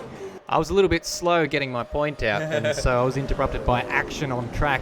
Lock up there from Brodie Steen, well wide through 6, but this is where he loses time to Colin Warwick, and again the battle behind for 5th and 6th place, equally close. Yeah, they're starting to jump off into split up their own little battles. Both of them using a lot of curb at 6, and let me tell you, if the tarmac was there, they'd be able to use a lot more. So I was actually at Sandown for the V8s over the weekend. I was doing some marshalling, and I was actually at turn 9 on the Friday, and it was amazing to see how liberal people were using that curb and that tarmac with the car park that they have there. So it's good that they've still got the grass in the sim racing version. I think it means that there's still a little bit of fear left in the corner, and that means that you can't quite attack it as liberally as you'd like, even though these drivers in front of us are doing it with some aplomb over that curve at turn 7. Yeah, it still simulates to an extent the relative lack of grip through grass. But to finish my point about COTA and circuits that are just sort of like a suggestion painted on the car park, where when Formula One goes there, they put these aggressive curbs on the track to try and discourage people from driving outside the bounds of the racetrack, and it ends up damaging some of the cars. But as far as IndyCar, when they went to the same circuit, they just let them go. They were taking the piss to an extraordinary degree, going dozens and dozens of feet off the racetrack, and they're just like, let them do it. I think IMSA did a similar thing when they were at Circuit of the Americas, saying that you couldn't take any room to the inside of the track, but outside in the runoff you could take as much as you'd like. So certainly some very suggestive lines through some of the corners at Circuit of the Americas. Luckily we don't have to deal with that at Sandown, except for maybe turn 1 in this instant. So we are 34 laps into this race. We are at the point now where you can start to think about pitting now and then pitting once more to get to the end of the race. So as we see just in the background there, Kurt Stenberg again, very, very wide, and we'll just have a look. He's managed to hold on to that position, but the more he does it, the more likely again we are to see him make a bigger mistake. 34 laps in at the moment, Thomas McMillan still is at the head of the field with about a 5-second gap as we just switch over to him now over Sean Allen, and they have a 19-second gap over this battle for 3rd, and then for 5th and 6th as well. Just behind this battle is Will Devenish. You can just see him in the background of shot on occasion. Just there he is in the background there. He's just been on the tail end of this group for this stint. And then behind Will Devonish are the two ZB racing cars of Zach Baker and Dave Nenadic. And then Stephen Birchall rounds out the 10. He is 1 lap down on the leader as we are now 35 laps into this race. Well, it's not very far from the halfway distance. It's quite surprising how quickly it goes. We're used to the longer races. We did Bathurst, and Surfers Paradise was a comparative sprint compared to that, but that was still a 300-kilometre race. I think I ended 2 hours on that one. This is only 50 kilometres shorter than Surfers Paradise, but a faster overall average speed around this circuit. Yeah, definitely. The 2 long straights certainly helps with that. I do like the symmetry of the way that the Sandown circuit works with Bathurst, that it's almost exactly half the distance, which means that you still get the same number of laps for a 500k race at Sandown, compared to the 1000 Ks at Bathurst. So we are running half that distance tonight, so it is 81 laps. That is supremely satisfying. It is, and that's something that is going to go away when the Supercars moves that event to the Bend next year. Although, what's 500 laps of the Bend? 500 Ks of the Bend, big bud. 500 Ks of the Bend would be about 98. No, 90, 101, 102 laps. So it might actually work out to be the same as Surfers Paradise. Yeah. Because because the Bends. Oh! Ooh! Okay, Colin Warwick. They're making a bit of a dive into Steve Burko at turn 9. Did pull out of it very luckily, because there was no way he was going to avoid contact there. And this battle, again, still rages on. Where was I? Because the Benz International layout, the one they use for Supercars, is 4.95 kilometres. So extrapolate that out to about 100 laps would be 495 laps. 495 kilometres for 100 laps. So yeah, 101 laps around the Bend.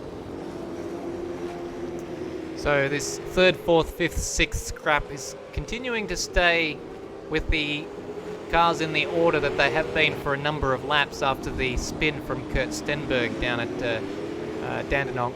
He went off down at Dandenong Road at turn 9 a few laps ago. Kept it out of the wall, but we think he's battling with some handling issues after an earlier spin at turn 6. Here we go, with Colin Warwick ducking out of the slipstream of Brodie Steen. Goes down the inside at turn 6, but he's not going to keep that on the racetrack. Oh, he maybe just barely does. Everyone comes back at Brodie Steen now, with them going side by side through 6. I think he just did enough to call that a clean pass. What do you think? I think it's marginal. We'll see in a moment as they cross the line whether or not he got a track cut for that move, but it was certainly very, very squeaky bum time heading over the top at turn 6, and now that has brought those two battles back together, and it's given Job Stewart a chance to have a look at Kurt Stenberg. Not quite, and he didn't get a track cut there, so they might err on the side of Kurt Stenberg's gone around. Kurt Stenberg's gone around. He's gone wide over the turn 1 curb and done exactly the same as his teammate Jake Moloney did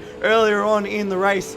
And that has seen him drop now to 7th place after being involved in that battle for so long. And there you go. That's the essence of endurance racing, having to keep the car clean for long periods of time. And he hasn't managed to do that. So he's now dropped, I think, about 5 seconds on this battle as we are just about to hit a half race distance. So it's still a long way for Kurt to go if he wants to get back into this battle. So it's been a very, very awkward time for Kurt Stenberg with 3 fairly major spins that we've caught on the broadcast, as we've got Stephen Burko in the pits, seemingly out of sync with a lot of the other ones on strategy. We're expecting to see many of the other cars come in around about lap 44, 43. But this is still at the point where you can get to the end on only one more stop. We said that critical lap number was lap 57. Seeing as most of the cars only made 22 laps in that first stint, 22, 23, we'd probably say that critical lap number is now 58. But that is only 20 laps away, which means that Steve Burko can get to the finish on one more stop. So we are expecting the rest of the field in a bit later if they're doing another full-length stop. But at this stage, it looks like he is the only one to take that earlier strategy option. And he pops out of the pits. Where does he pop out of the pits? 13th. He's still a lap down. He's in fact 2 laps down on the leaders now. So that makes it even easier for him. He has less laps to do to get to the end. Easy. So he is in a battle with Turmo, it looks like. There's about 5 seconds separating them over 13th and 14th, which is effectively last, with the 5 retirements in this race being Jake Moloney, Kelvinator, Hayden Warrington, Jack Hotter and Thomas Paul. So I'm just going to bring our attention back to that battle for 3rd place, which is now between Colin Warwick, Brodie Steen and Job Stewart. Job is looking a lot more racy at the back end of this stint compared to where he was when he was trapped behind Kurt Stenberg, and is looking to put Brodie Steen under a bit more pressure as they come through turn 4. And Brodie Steen has a little bit of a moment in the middle of the corner, and now this could be the move on as they come down the back straight. We're watching Colin Warwick here, but in the background you can see Brodie Steen and Job Stewart, and Stewart has the run on him, takes the inside line as they go over the crest and into turn 6. Now, we saw there be a little bit of a moment when it was Colin Warwick and Brodie Steen, but this time Steen backs out of it and allows Job to take that move. Sorry about that. So we just had the replay sound over the top. We're still watching live action, and it looks like Steen's actually lost a bit more time out of that corner. So now Job has that position quite comfortably. Well, maybe not quite comfortably, but comfortably enough. And Brodie Steen is in the pits. So lap 40, and he was the first to pit on our first numbers, but that's 19 laps. That seems like a short stint.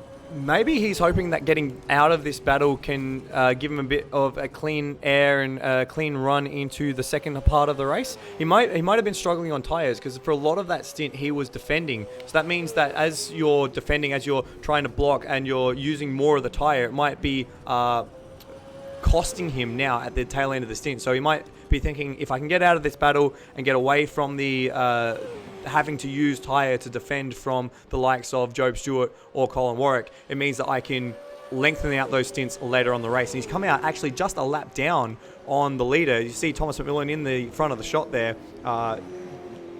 So he's now a lap down, and the worst thing that could happen to him now is a safety car, because he'd be stuck behind the leader. Although in that situation, Thomas is likely to pit then, so it would all be a bit null at that stage. Yeah, it depends though. We saw that, I think it was in the halfway point at Bathurst, Jack Handel had made his pit stop just as the safety car came out, and he didn't get his lap back. Even though a bunch of cars did come into the pits, he got caught up behind the safety car and didn't get it back. It was one of those. He did get it back, but very late in the piece. He ended up half a lap back. Yeah, in the end. Which was a bit of a shame for his race, because he was doing a very good job at that stage of the race in that SP Tools livery, which is I still think that was the best livery of that event.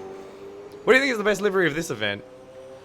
Some of the ones that are no longer with us, unfortunately. I like those new Mustangs that we saw painted, Jack Hotter and Hayden Warrington. But we've got, a lot of these one-time retro liveries look pretty good.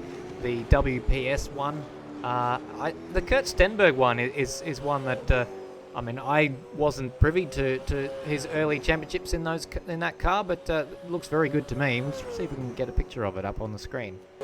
I have to agree. I quite like the Kurt Stenberg one, and the WBS one for me, just for banter value, is great. I love the added dirt on the fenders, so I think that one gets my vote. As we're just about to hit what should be the second pit stop window. Everything now is just sort of settled down a little bit, so it means that we had a chance to catch our breaths. And we're almost ready to jump into the second half of this race. So Brodie Steen is still a lap down on Thomas McMillan. He is the first car a lap down in 9th place. But remember, he has already taken that second pit stop. The two drivers ahead of him are Zach Baker and Dave Nenadich, the two ZB cars, and they are about half a lap around from where Brodie Steen is. So the interesting thing about Sandown is that a pit stop here almost always costs you a lap, because it's a very short lap, as we've got now Will Devonish jumping into the pits for his second stop on lap 43. So you kind of have to take your medicine, so to speak, and make that pit stop and go a lap down, not by choice, but by design, by necessity. So it does throw a bit of a spanner in the works, especially if you are someone who has to short stint, shorter than the leaders, and go a lap down on those cars ahead of you. So we're just watching Kurt at the moment, and now Job Stewart. So that's actually quite a bit of a gap now between those two cars after Kurt's second spin at turn 1. And it doesn't look like Kurt's actually eating into that gap at all. Last time around, a 8.7 for Kurt Stenberg versus an 8.2 for Job Stewart. So the elastic might have been broken, and that might be all she wrote for Kurt Stenberg's chance at the podium in this race. But importantly, though, he is still in 5th, which means he is still in that prime position to take the championship this race. Yes, so we'll see what it is once the pit stops shake out. He was in 7th, but I think that still would have been enough given that Sean Allen wasn't in the race leading position that he needed to be in to gain the points back to win the championship. It still would have been, I think, Kurt's by about 5 points, with Sean Allen in 2nd and Kurt Stenberg in 7th, as David Nenadic makes his way into the pit lane. So we've got Nenadic in now, so that's lap 44. The next group, we just see Termo jump out of the way. I'm not sure if you can see that on stream, but yep, there Termo is. He's just moved out of the way of Will Devenish and Brody Steen. So Devenish has actually made a fair bit of ground there. Leaders in, Thomas and Sean. Yep, so both of them are making their pit stops on lap 45. Devenish has actually made quite a bit of ground on Brody Steen. I just realised that gap before the pit stops was about 2 or 3 seconds, and now it's less than a second. So Devenish could be buying into this battle for 4th and 5th as well, as we see Nenadic come out of the pits. We got Will on screen now. Yep, yes we do. So yeah, you can visually see how much closer that battle is. So be interesting to see if that comes into effect later on the race. It also looks like we've got Kurt Stenberg in the lane from 6th position. Sorry, he would have been in 4th or 5th. He was, he was 6th a few moments ago, but then in the leaders pit, he would have been up to 4th. But that's, we'll see him down there 6th or 7th once it all shakes out. Yeah, so we'll try and keep a grasp on where everyone is on the circuit as they move themselves around. Still watching Will Devenish at the moment. They're actually going to pop out ahead of Kurt Stenberg. So Stenberg's going to drop to 8th now. Remember, Zach Baker hasn't pit ahead of him. Neither has Job Stewart or Colin Warwick. So they're the guys we are waiting on the pit sequence for. And they are just coming into turns 11 and 12 at the moment. Here they are. And we'll see, I think someone ran to the pits ahead of them. That would have been, I think, Sean Allen. Not Sean Allen. No, Sean Allen. Sorry, Sean Allen pit on the last lap. Yep. That was Steve Birchall. Steve Birchall pitting, but we didn't see Job Stewart or Colin Warwick coming in at all. So still a bit of time for them to jump in the pits. We're just trying to work out a bit more. There we go. That's what I was waiting to hear. A bit more technical glitches and games that we got to play. Kurt Stenberg is out of the pits now, and he has slotted in just ahead of, I think that's Termo in the background. Yes. So that's Termo is many laps down at this stage as well, so that's not a worry for him. And whereabouts? Looks like we've got the second of the ZB racing cars Zach in. Baker. So that's Zach Baker. He was in 8th before the pit sequence started. So he's now going to drop down to his position. It'll be interesting to see if the 2 ZB cars end up a lap down at the end of this, because Thomas McMillan was definitely firing his way around. We've got Job Stewart in, so from 2nd place. Hopefully he has a better pit exit this time around compared to the first stint. He doesn't have Jake Moloney to worry about this time around. In fact, Thomas McMillan's already passed, and he's down into turn 1. So that gap... it's almost to the point where Thomas McMillan can get a free final stop compared to the battle for 3rd place. Look at this. So Brody Steen is coming under enormous pressure still from Will Devonish. So that is a battle that is continuing to rage on as we see Job Stewart now exiting the pit lane. And it's going to be mighty tight between them as Job Stewart is going to come out behind. So he's lost positions there to Brodie Steen and to Will Devonish in that pit sequence. So I wonder if it was a longer fuel time or something like that, but he's actually lost out there. And Will Devonish now up into 5th place. So again, he's just processing through the field, not by being extravagant and making crazy passes, but just by being consistent. And we got Job Stewart, he's off in the background. He's off. Oh, he managed to come back to the circuit. He was definitely over the curve. He's made contact with the wall at turn 4 as well. And look who's in the pit lane.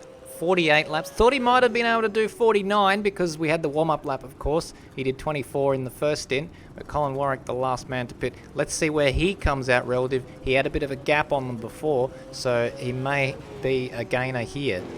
Cutting back to this battle now, it's Will Devonish down the inside at turn 9, but he just doesn't get the traction, and Brodie Steen is able to carry more speed on the outside, and Colin Warwick is on the move. Going to be interesting to see. I think he's going to be well clear of them, so I think he's going to gain time through this pit stop phase. I don't know, it's a very quick run down the main straight, and you can just see just ahead of them there is Colin Warwick coming out of the pits. There is the battle for 4th place now, and it is Will Devonish on the outside, and Colin Warwick is just ahead, and it's going to be very, very tight as they all come through turn 1. Colin has to be on the defensive almost immediately to Brodie Steen and Will Devonish, who are on those warmer tyres, and it's going to be... he's gone a little wide in turn 2. Could this be the opening for Brodie Steen to dive down the inside to 4? No, he backs out of it. Now it is a 3-way battle for 3rd position. Colin Warwick, he has traded Kurt Stenberg and Job Stewart for Brodie Steen and Will Devonish as they come down the back straight. Colin Warwick on the full defensive. He's not giving that inside line away, not at all. And so he forces Brodie Steen to go around the outside, which is not going to be the way that you want to make that move. And he goes wide in the middle corner. He's going to have to cover again. Is this the opportunity this time around? No, he's covered towards the inside, and this is just compressing the battle for 3rd, and it's giving Job Stewart a free kick to get back into that battle. And yet again, this battle for the last stage on the podium, Will Devonish doesn't make a dive there. He had to get out of the line there to make sure he didn't ram Brodie Steen in the butt. But they all managed to get through, and here we are about to start lap 50 with this battle for 3rd, still separated by millimetres. Brodie Steen's got a tremendous tow down the start-finish straight, goes to the inside. Colin Warwick not able to cover off. He's going to try and hang it around the outside of 1, get the inside for 2. Got to get to that apex first, and it seems like he's going to do that. Will Devonish trying to buy his way in. Had a look with his nose, but he got it chopped off, as you would expect him to. And Colin Warwick, now that his tyres are up to temperature, if he's got any answer, now is the time. And look, he's stretching away from Brodie Steen, who is coming under pressure from Will Devonish once more, and goes to the inside. Will Devonish is going to try and drive around the outside. This is the corner they call Suicide 6. We've seen so many issues up there already today, and a bit of a lockup. We've seen Job Stewart get a little bit wide in the background, but somehow Will Devonish is kept at bay by Brodie Steen and has a huge bit of oversteer on the exit of 9.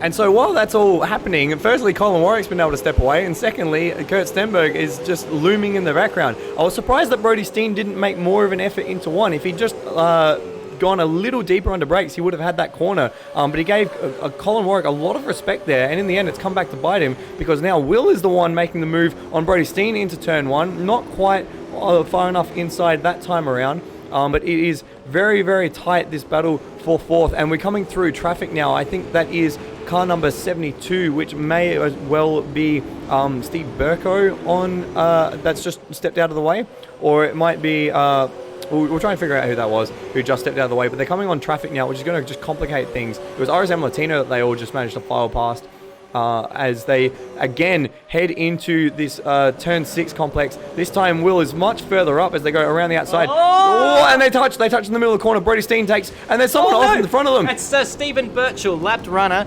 Unfortunate for they him. touch. Will's been touched by Joe Stewart, and he's gone around as well. We'll catch a replay. So it's all happened there just in a sequence where 3 or 4 cars have gone off, and in the end it is still Colin Warwick and Brodie Steen who managed to get out of that. So you can see Steve Birchall go off ahead of him.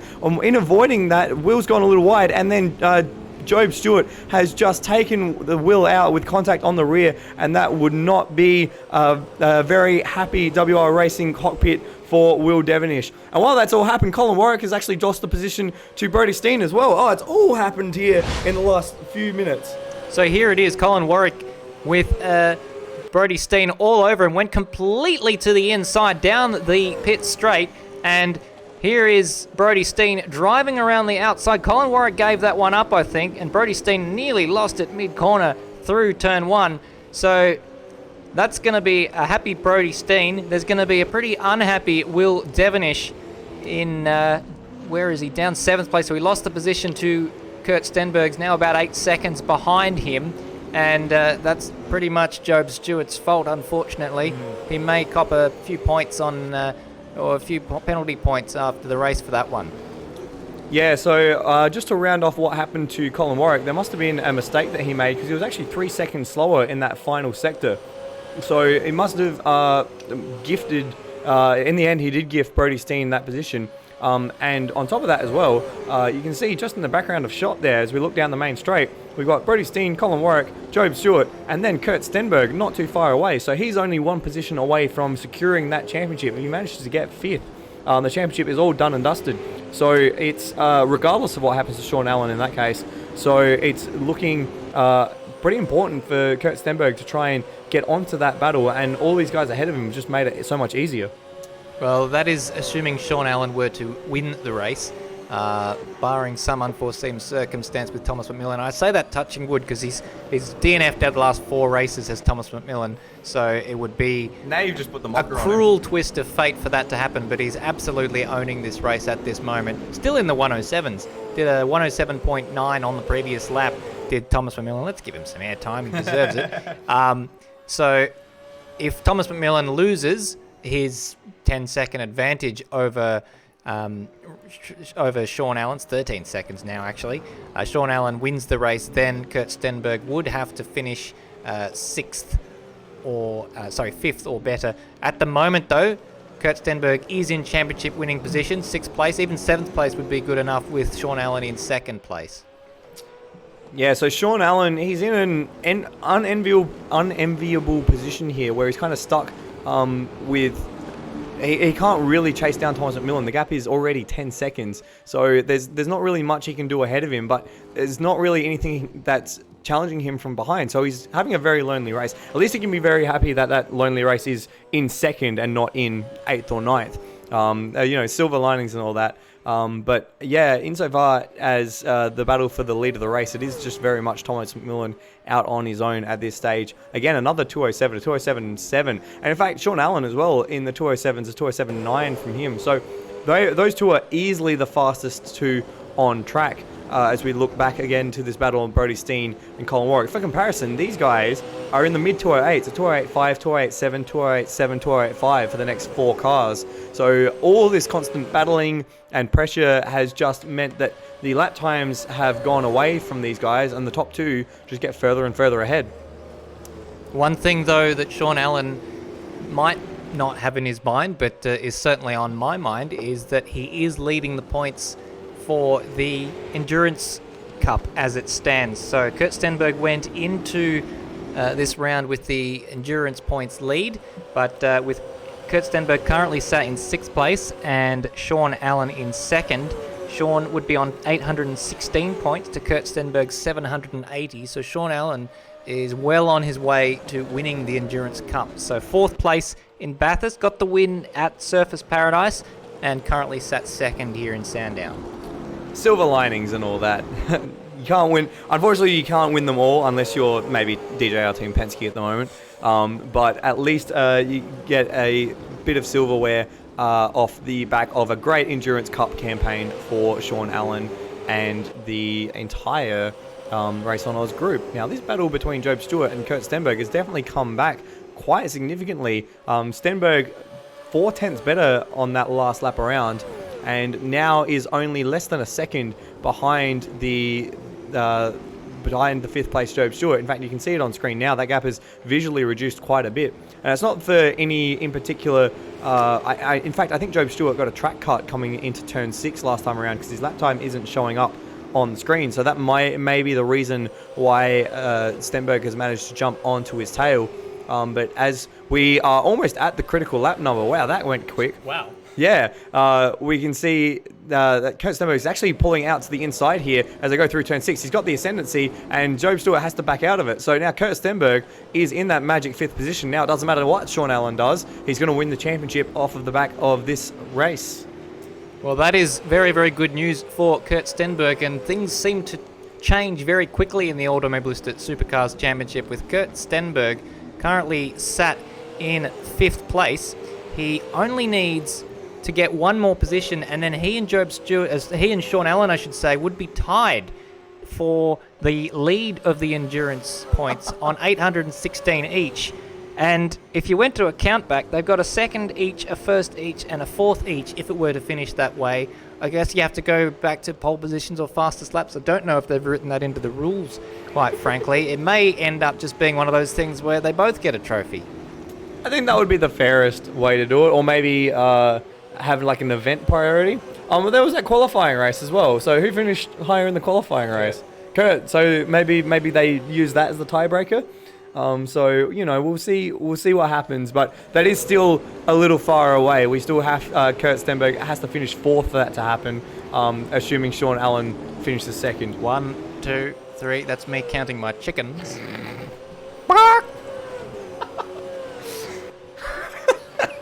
Oh, I can't. I have nothing to respond to that.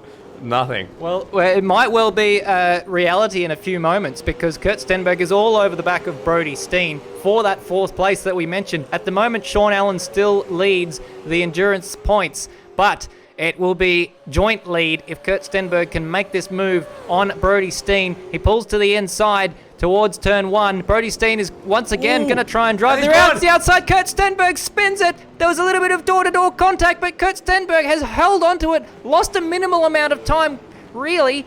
He's still in it, but he's lost a position. So once again, the championship swings in a different direction. That's a very, very tough call to make for the two of them. I think Kurt was far enough up on that instance, but it's just one of those things. They were both, in fact, lucky to jump away without having a problem further back. Because we just scroll back and have a look on replay here. So we're on board with Kurt Stenberg. You can see the contact's made just past the B pillar. I think I'd call that Kurt Stenberg's racetrack in the end. And of course, with the heavy engine in the front of the car, it has much less of effect on Brody Steen compared to Kurt Stenberg, who ends up doing a half spin. It could have been so much worse. It could have been a full spin, and then he would be facing the wrong direction, and potentially could be in a bigger accident or losing more time. So as it stands, he only ended up losing about 3 or 4 seconds, but still not ideal for Kurt Stenberg, who's trying to win the championship with this result. Yeah, he had to go for it. Do you think he probably had the right to a bit more space from Brody, or was that about right, racing incident? I think Kurt had the corner. I think Kurt was far enough up to lay claim to the apex. I don't think Kurt would have run wide. It didn't look like he was taking that shallower line. So for me personally, I think that's on Brody, and I wouldn't be surprised to see a point penalty maybe applied to the WPS car after the race. Got a car on its roof. Ooh. Who's that? It's Steve Birchall. Steve Birchall from 11th position had another incident there. Remember we had that incident for him at turn 9, just ahead of the field, and he's gotten 2 wheels over the curb at turn 3, and that's sent him over onto turn 4 into the Armco and slipping down towards the Dick Smith sign. Oh, you can tell this is an old rip of the track. It's still got Dick Smith sponsorship there. But a bit of a scrappy middle stint for Steve Birchall, as he's now 11th place. He's 2 laps down on the 2 leaders of the race. And we have the first of our pit stoppers.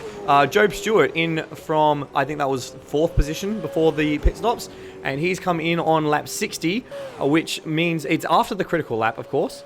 And so he should be good to go to the end from here. It would be very interesting to see where he files out come the end of the race. And he's actually gone a lap down to both Thomas McMillan and Sean Allen by doing that. So we'll have to keep an eye on where Job Stewart fires out at the end of it. But we have the first of our pit callers. And I've just caught Colin Warwick have a little bit of a moment on the exit of turn 9 that we might want to have a look at. I'll just try and find it myself.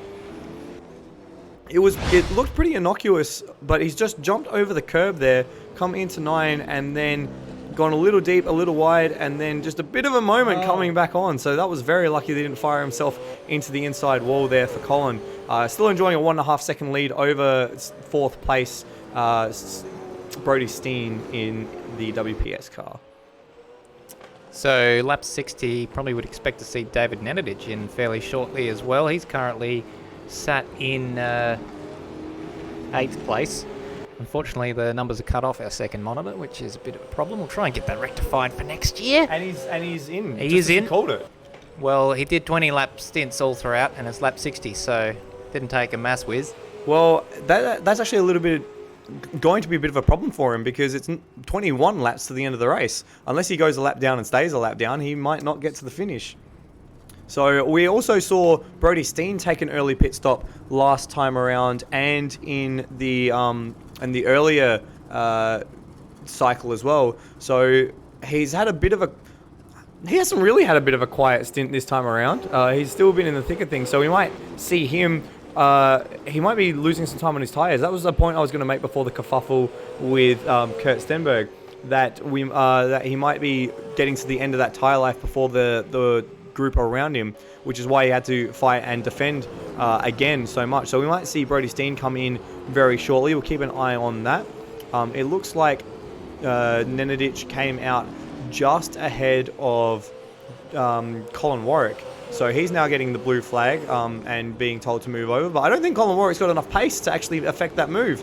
So it's a bit of a no after you as they come down the back straight. Now we see Colin pulling to the outside of turn 6 and David Nenadic actually being forced to cede that position. But that's quite unlucky for Nenadic to be shown the blues to a car that maybe doesn't have that outright pace due to those older tyres.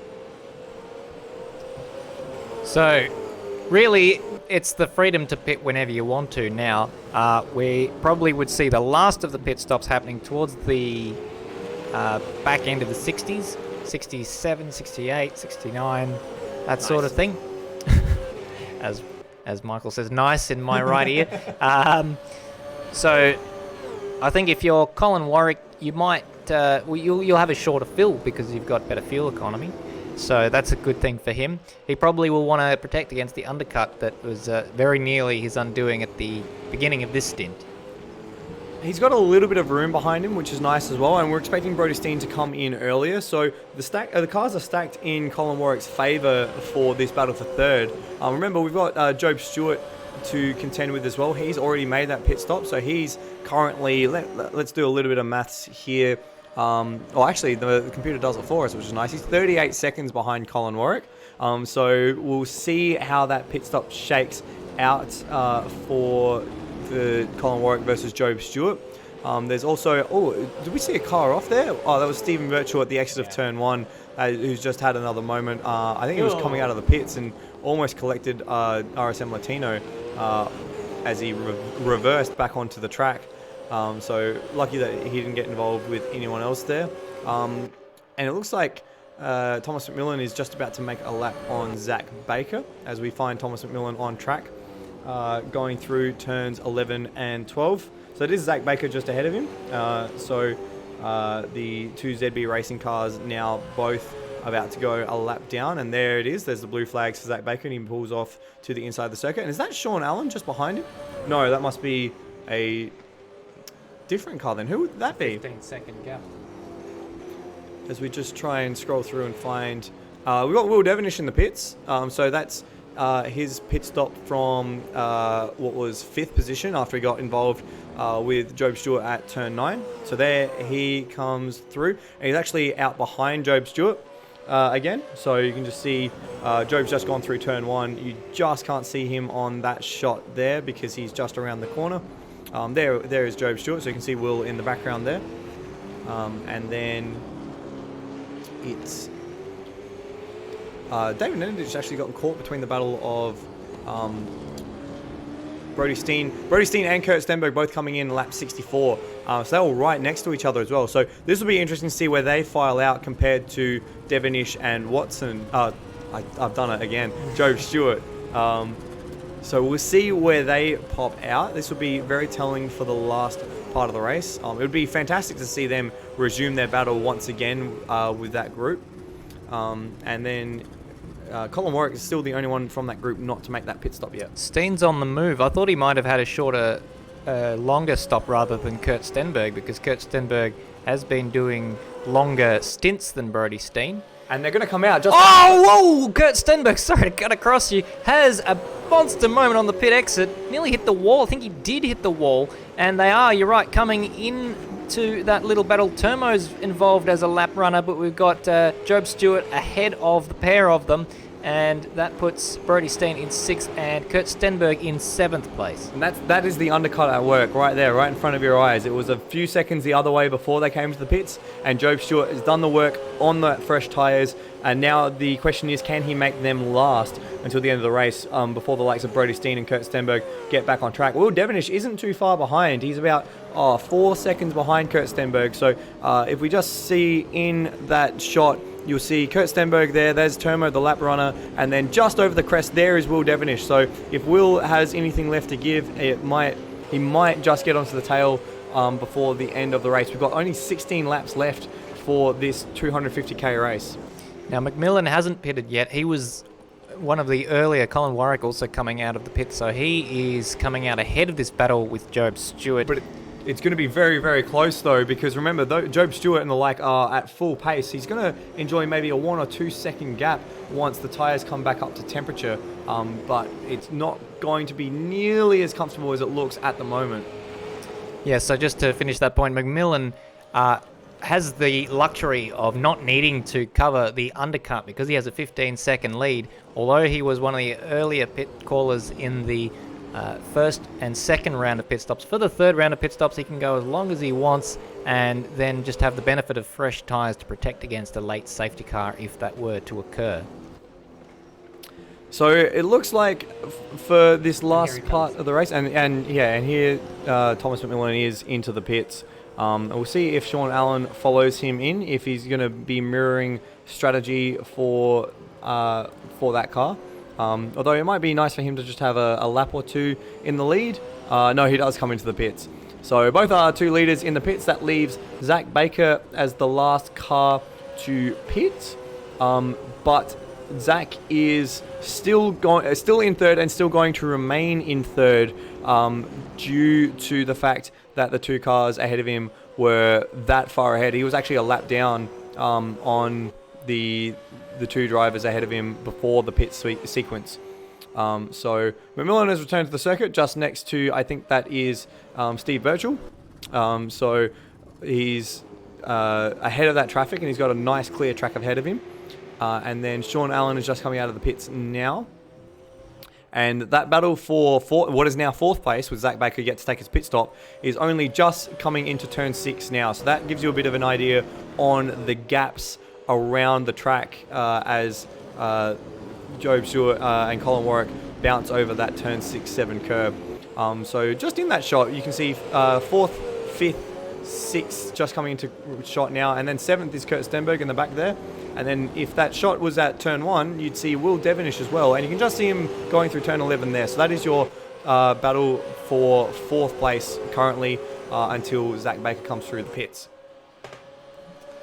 So to update you on the championship permutations, now that we have a clear picture of how we think this race might finish, with most of the top runners having made their final pit stop in this race, Kurt Stenberg is currently in 7th place, which is a bit precarious, but would be enough to clinch the championship, with Sean Allen needing to win the race to make it a bit harder for Kurt Stenberg. So as it stands, Kurt Stenberg would be champion, but Sean Allen would take the endurance championship with 768 points to Kurt Stenberg and Sean Allen on 816. Kurt Stenberg needing to get up into 4th to force a count back. He was nearly there, but he had contact with Brody Steen, and that sort of put paid to that for the time being.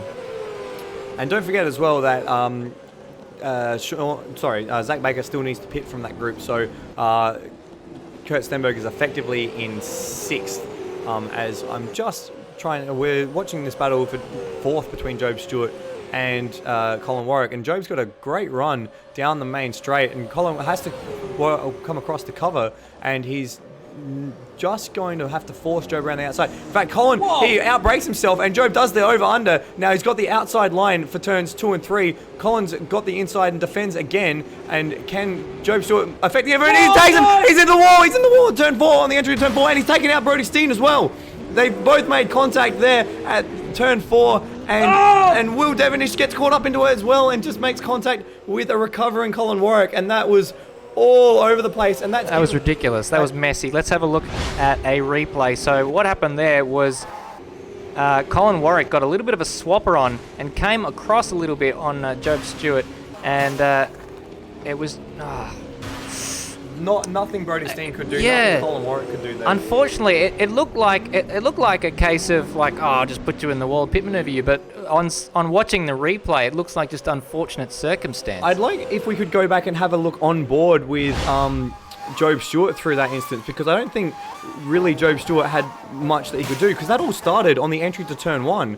So if we go on board here, so Job's got the inside line. He does the over-under to get that position. Colin has to defend. He goes deep into 2 and 3. And then as he comes to cover 4, Job is already there. He's already got that position, that track position rather. So I'm not sure that Job really could do anything. I didn't think he changed his line too much. It was just Colin trying to defend when Job was already up the inside. So it's a really difficult area of the track there, and Stewart had done everything to manufacture that move. It was just the eventual contact which took Warwick and Steen out of that battle. So that's very bad news for Brody Steen. He's the big loser out of that one, dropping down to 8th place. Colin Warwick has got the position back on Will Devenish. I mean, not to say that he isn't a big loser out of that particular incident, as we finally see Zach Baker making his pit stop.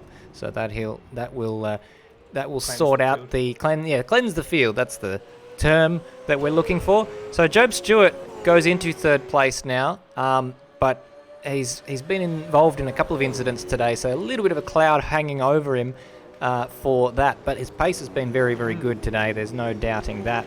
And, big margin to Sean Allen. But now Kurt Stenberg is in 4th place. So he is now tied with Sean Allen for points in the Endurance Championship. How quickly these things change. I was just having a quick think through my head, all the incidents that Stewart's been involved in. So there was the pit lane tag up with Jake Moloney. There was the running into the back of Brody Steen. Oh, no, was it Brody Steen or Will Devenish at turn 9? Will Devenish at turn 9. There was that one. And I'm pretty sure there was another incident as well, maybe at turn 1, that caught our attention. So he's had a bit of a scrappy race, has Job Stewart. But as you said, the pace has definitely been there. And you wouldn't call a 3rd place finish undeserved on pace. But there is a few question marks over some potential points penalties, perhaps, as this race gets to the stewards after the race. We're looking now at Will Devenish. Looks like he's continuing to put Colin Warwick under pressure. Colin Warwick might have a bit of damage from that incident earlier on, and he's had a few off-track excursions as well throughout the race. Live timing screen's gone blank. Thanks, Live Races. Will Devenish now going around the outside down into turn 1, and how much does Colin Warwick fight that one? He tries to stay on the inside, which becomes the outside for turn 2. Will Devenish and Colin Warwick going side by side. Some flashbacks, some horror flashbacks for these guys. Colin Warwick tries to dive down the inside at 4, but Will Devenish hangs on, drives around the outside, and he gets that position back. So that puts him into 5th place, which is a stellar result for him if he can stay there. What a terrific drive from Will Devenish. He was put in the wall earlier on and has recovered very, very well indeed.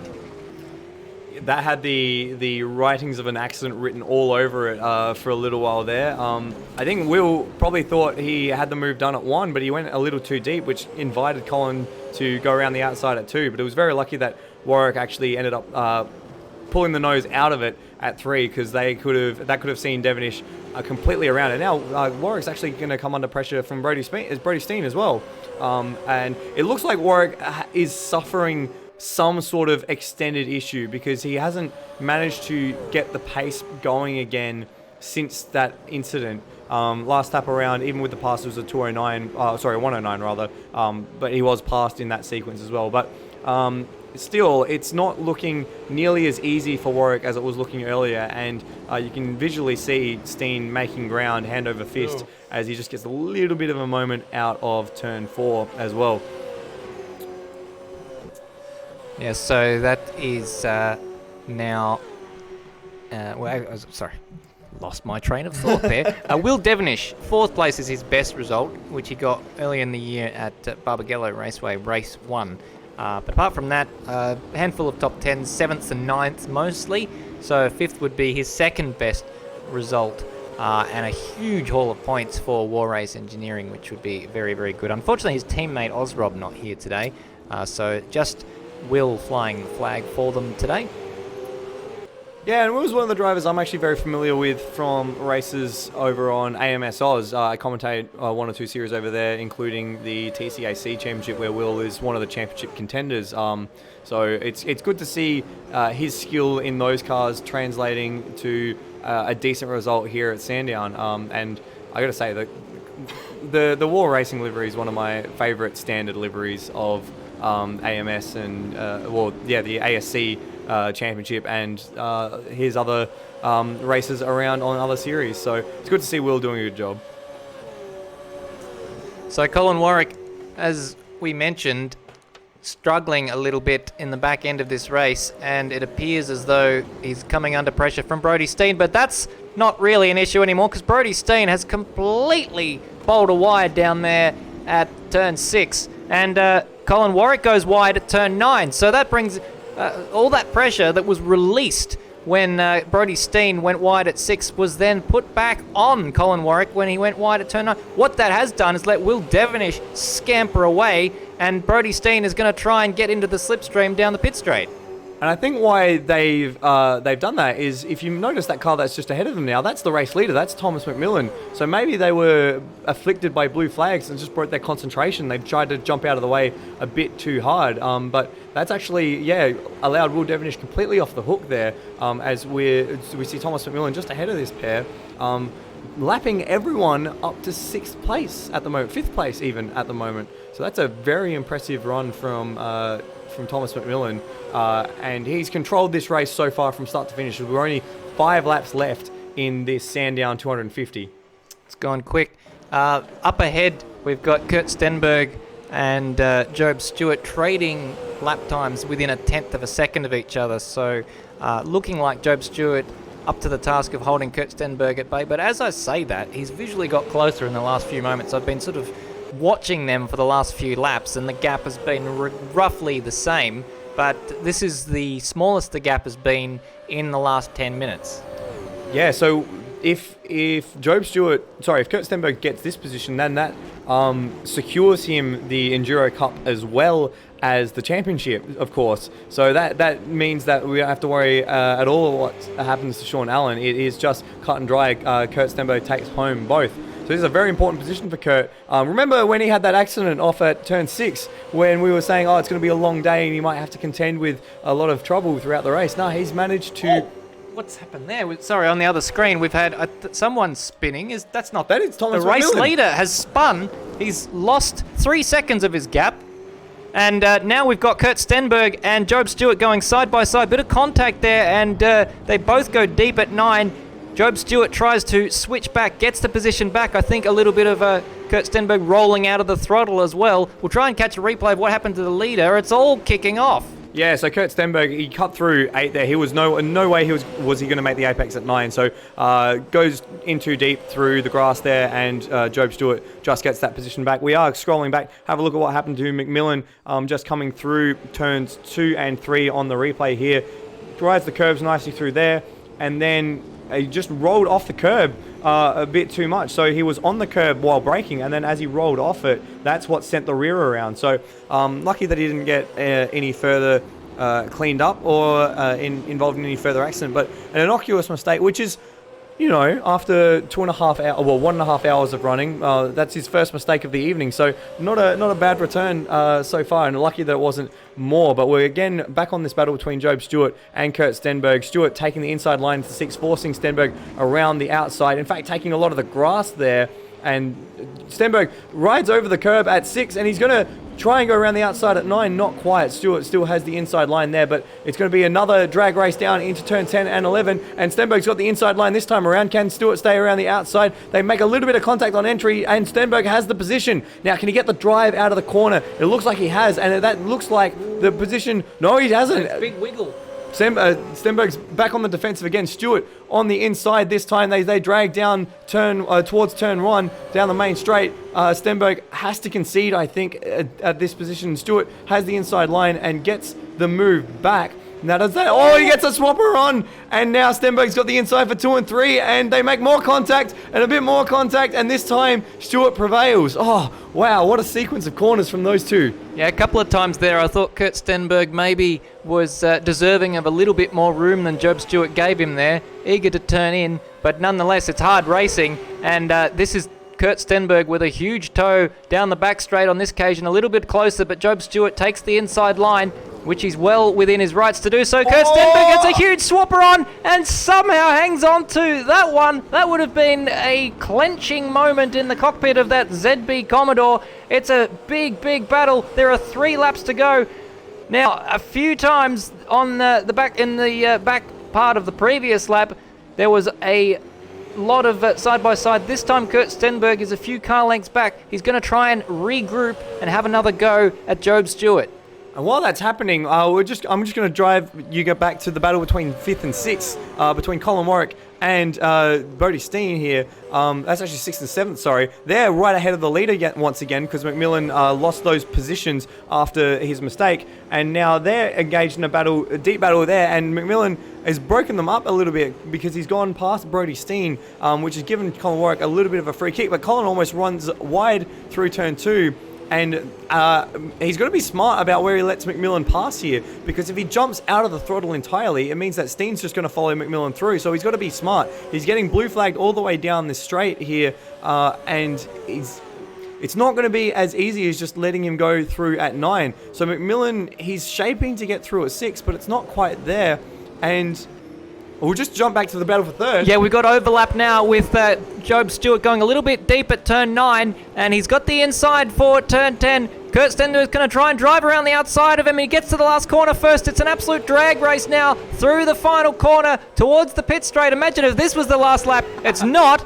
And Kurt Stenberg will have the inside down into turn 1, but he needs to try and stop Job Stewart from getting to turn 2 first. That's what it's all about. An outbreaking battle here into 1. Kurt Stenberg on the inside. Job Stewart carrying a lot of speed, and we've seen a lot of people lose it there. From there's no way you get to turn 2 first. Kurt Stenberg up into 3rd place. And that secures for him the Endurance Cup Championship if he manages to get that back. Finish the race in that position. Warwick is still ahead of Thomas McMillan here, and it's not allowing Bodie Steen a fair shot at the back of that Stealth Penrite Racing ZB Commodore as they come down back straight again. This is, in fact, the last lap for Thomas McMillan as well. So if Thomas McMillan passes Colin Warwick, that will be the end of that battle. And in fact, where Thomas McMillan is will be the end of that battle as they all run wide through turns 6 and 7. They all managed to keep it on the circuit though, and this could allow Colin Warwick to stay ahead of Bodie Steen and not give Bodie Steen a chance at the back of that car as Thomas McMillan comes through the final corners to make that race, a race that he dominated from start to finish. He is going to win the race here at Sandown and take the victory. And just behind them, 5th and 6th ends up the way. 6th and 7 ends up with Colin Warwick ahead of Bodie Steen in a battle that lasted to the very end of the race. We're still waiting on Sean Allen. So we've got also Sean Allen coming through into 2nd place. Kurt Stenberg hangs on to 3rd place with Job Stewart, in 4th place. What are you pointing at? That's no good to me. We're still watching 6th roll around the track instead of the battles on track as we are as a very complicated system has led to a bit more technical drama. I'm going to punch something after this race. I've had so many technical issues. Don't worry, it's not you, Okay, Michael. good. You've done a terrific job. Just coming around the last complex of corners is the third place battle. Kurt Stenberg holding on to take third place, and with it, not only the Endurance Cup, but also the ASC Championship. Congratulations, Kurt Stenberg. Just behind him is Job Stewart coming across the line in fourth, and Will Devonish rounds out not only the top five, but also all of the cars on the lead lap at the end of the 250 kilometres of Sandown. There we go. So what an exciting race, and Thomas McMillan becomes the 8th different winner in the Automobilista Supercars Championship. So fantastic job from him, and that is just terrific from his point of view, and long overdue with all the retirements that have occurred in recent times for Thomas McMillan. So it's very, very good that he finally gets what he deserves here. Yeah, very strong at Bathurst, very strong at Surface Paradise, and very strong here, and finally gets the just position. Wow, that battle for third, fourth, fifth, sixth, seventh, all the way through that mid part of the top 10 kept us on our toes throughout the entire race, going down to the absolute wire for 6th and 7th. Very smart by Colin Warwick in the end to use the leading car as a bit of a blocker in that last section of the race. I wonder if that will get the eyes of Brodie Steen and some of the other runners, because while that was heads-up driving, you'd call it, it may run afoul of the blue flag rules for this series, of which I'm not sure. Are there any special blue flag rules? Oh, the game does penalise people who don't pay enough attention to it, but well, we can ask Thomas McMillan himself if he was frustrated by that, but perhaps we'll congratulate him on his win. Thomas, it's been a long time coming. Very well done today. Congratulations.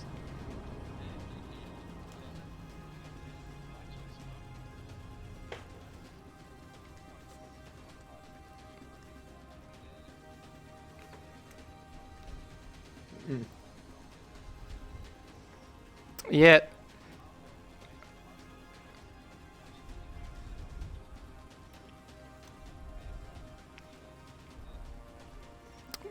Well, it's ominous signs ahead if your own setup seem to be putting you on that sort of pace. I expect that you'll be doing the same going into the future.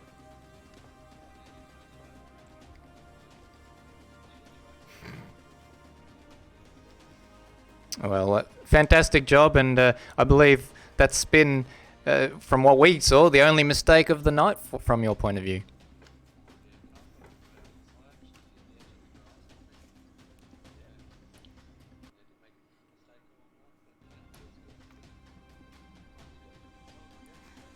Congratulations on that win, Thomas. You controlled the night from start to finish. So yeah, congratulations on that win. We've also got Sean Allen in the booth with us. Sean, a bit of a lonely second place for you. Take us through the race from your perspective.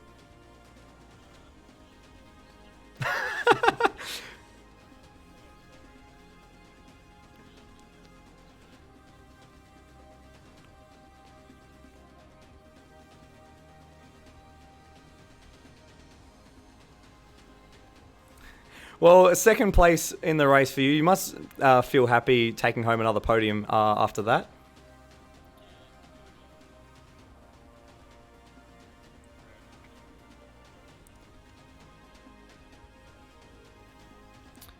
And with that result, I think that also secures you second in the championship after Jake Moloney had a DNF tonight. So second place in the championship as well. So congratulations on that.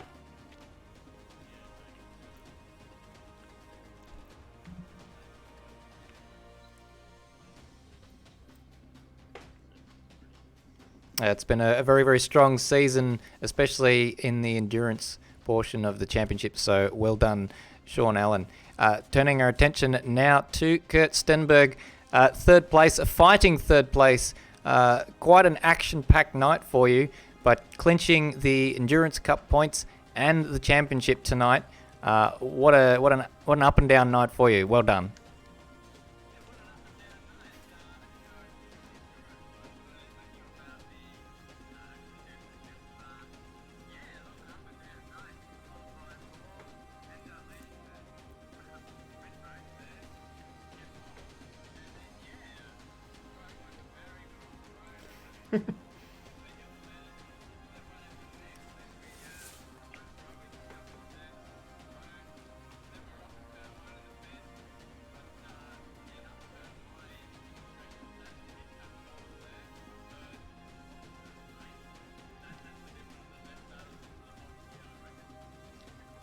It's certainly kept us interested upstairs in the commentary box, and it was a joy to watch and a joy to call.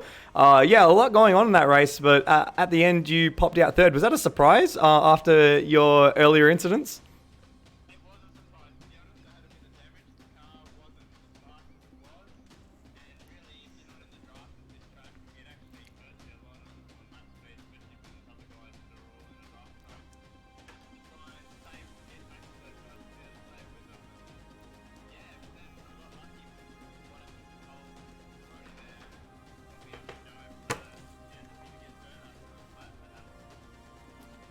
There you go. Well, congratulations, Kurt. And, well, we go to Newcastle next round on the 26th of November for the 15th and final round of the Automobilista Supercars Championship. And we're very much looking forward to that. We hope to have resolved all of the technical issues that have plagued our broadcast tonight. We apologise for that. And that will be the final round of this year. So... thank you very much indeed, Michael Zalavari, for joining me in commentary tonight. No problems. Thank you very much for having me on again, Stairs. And I guess I have to say thank you for Madbird being on holiday, for giving me the opportunity to come off and do this once again. Very good. Well, we'll see you in 2 weeks' time. Don't miss it. Thanks for watching. Bye for now.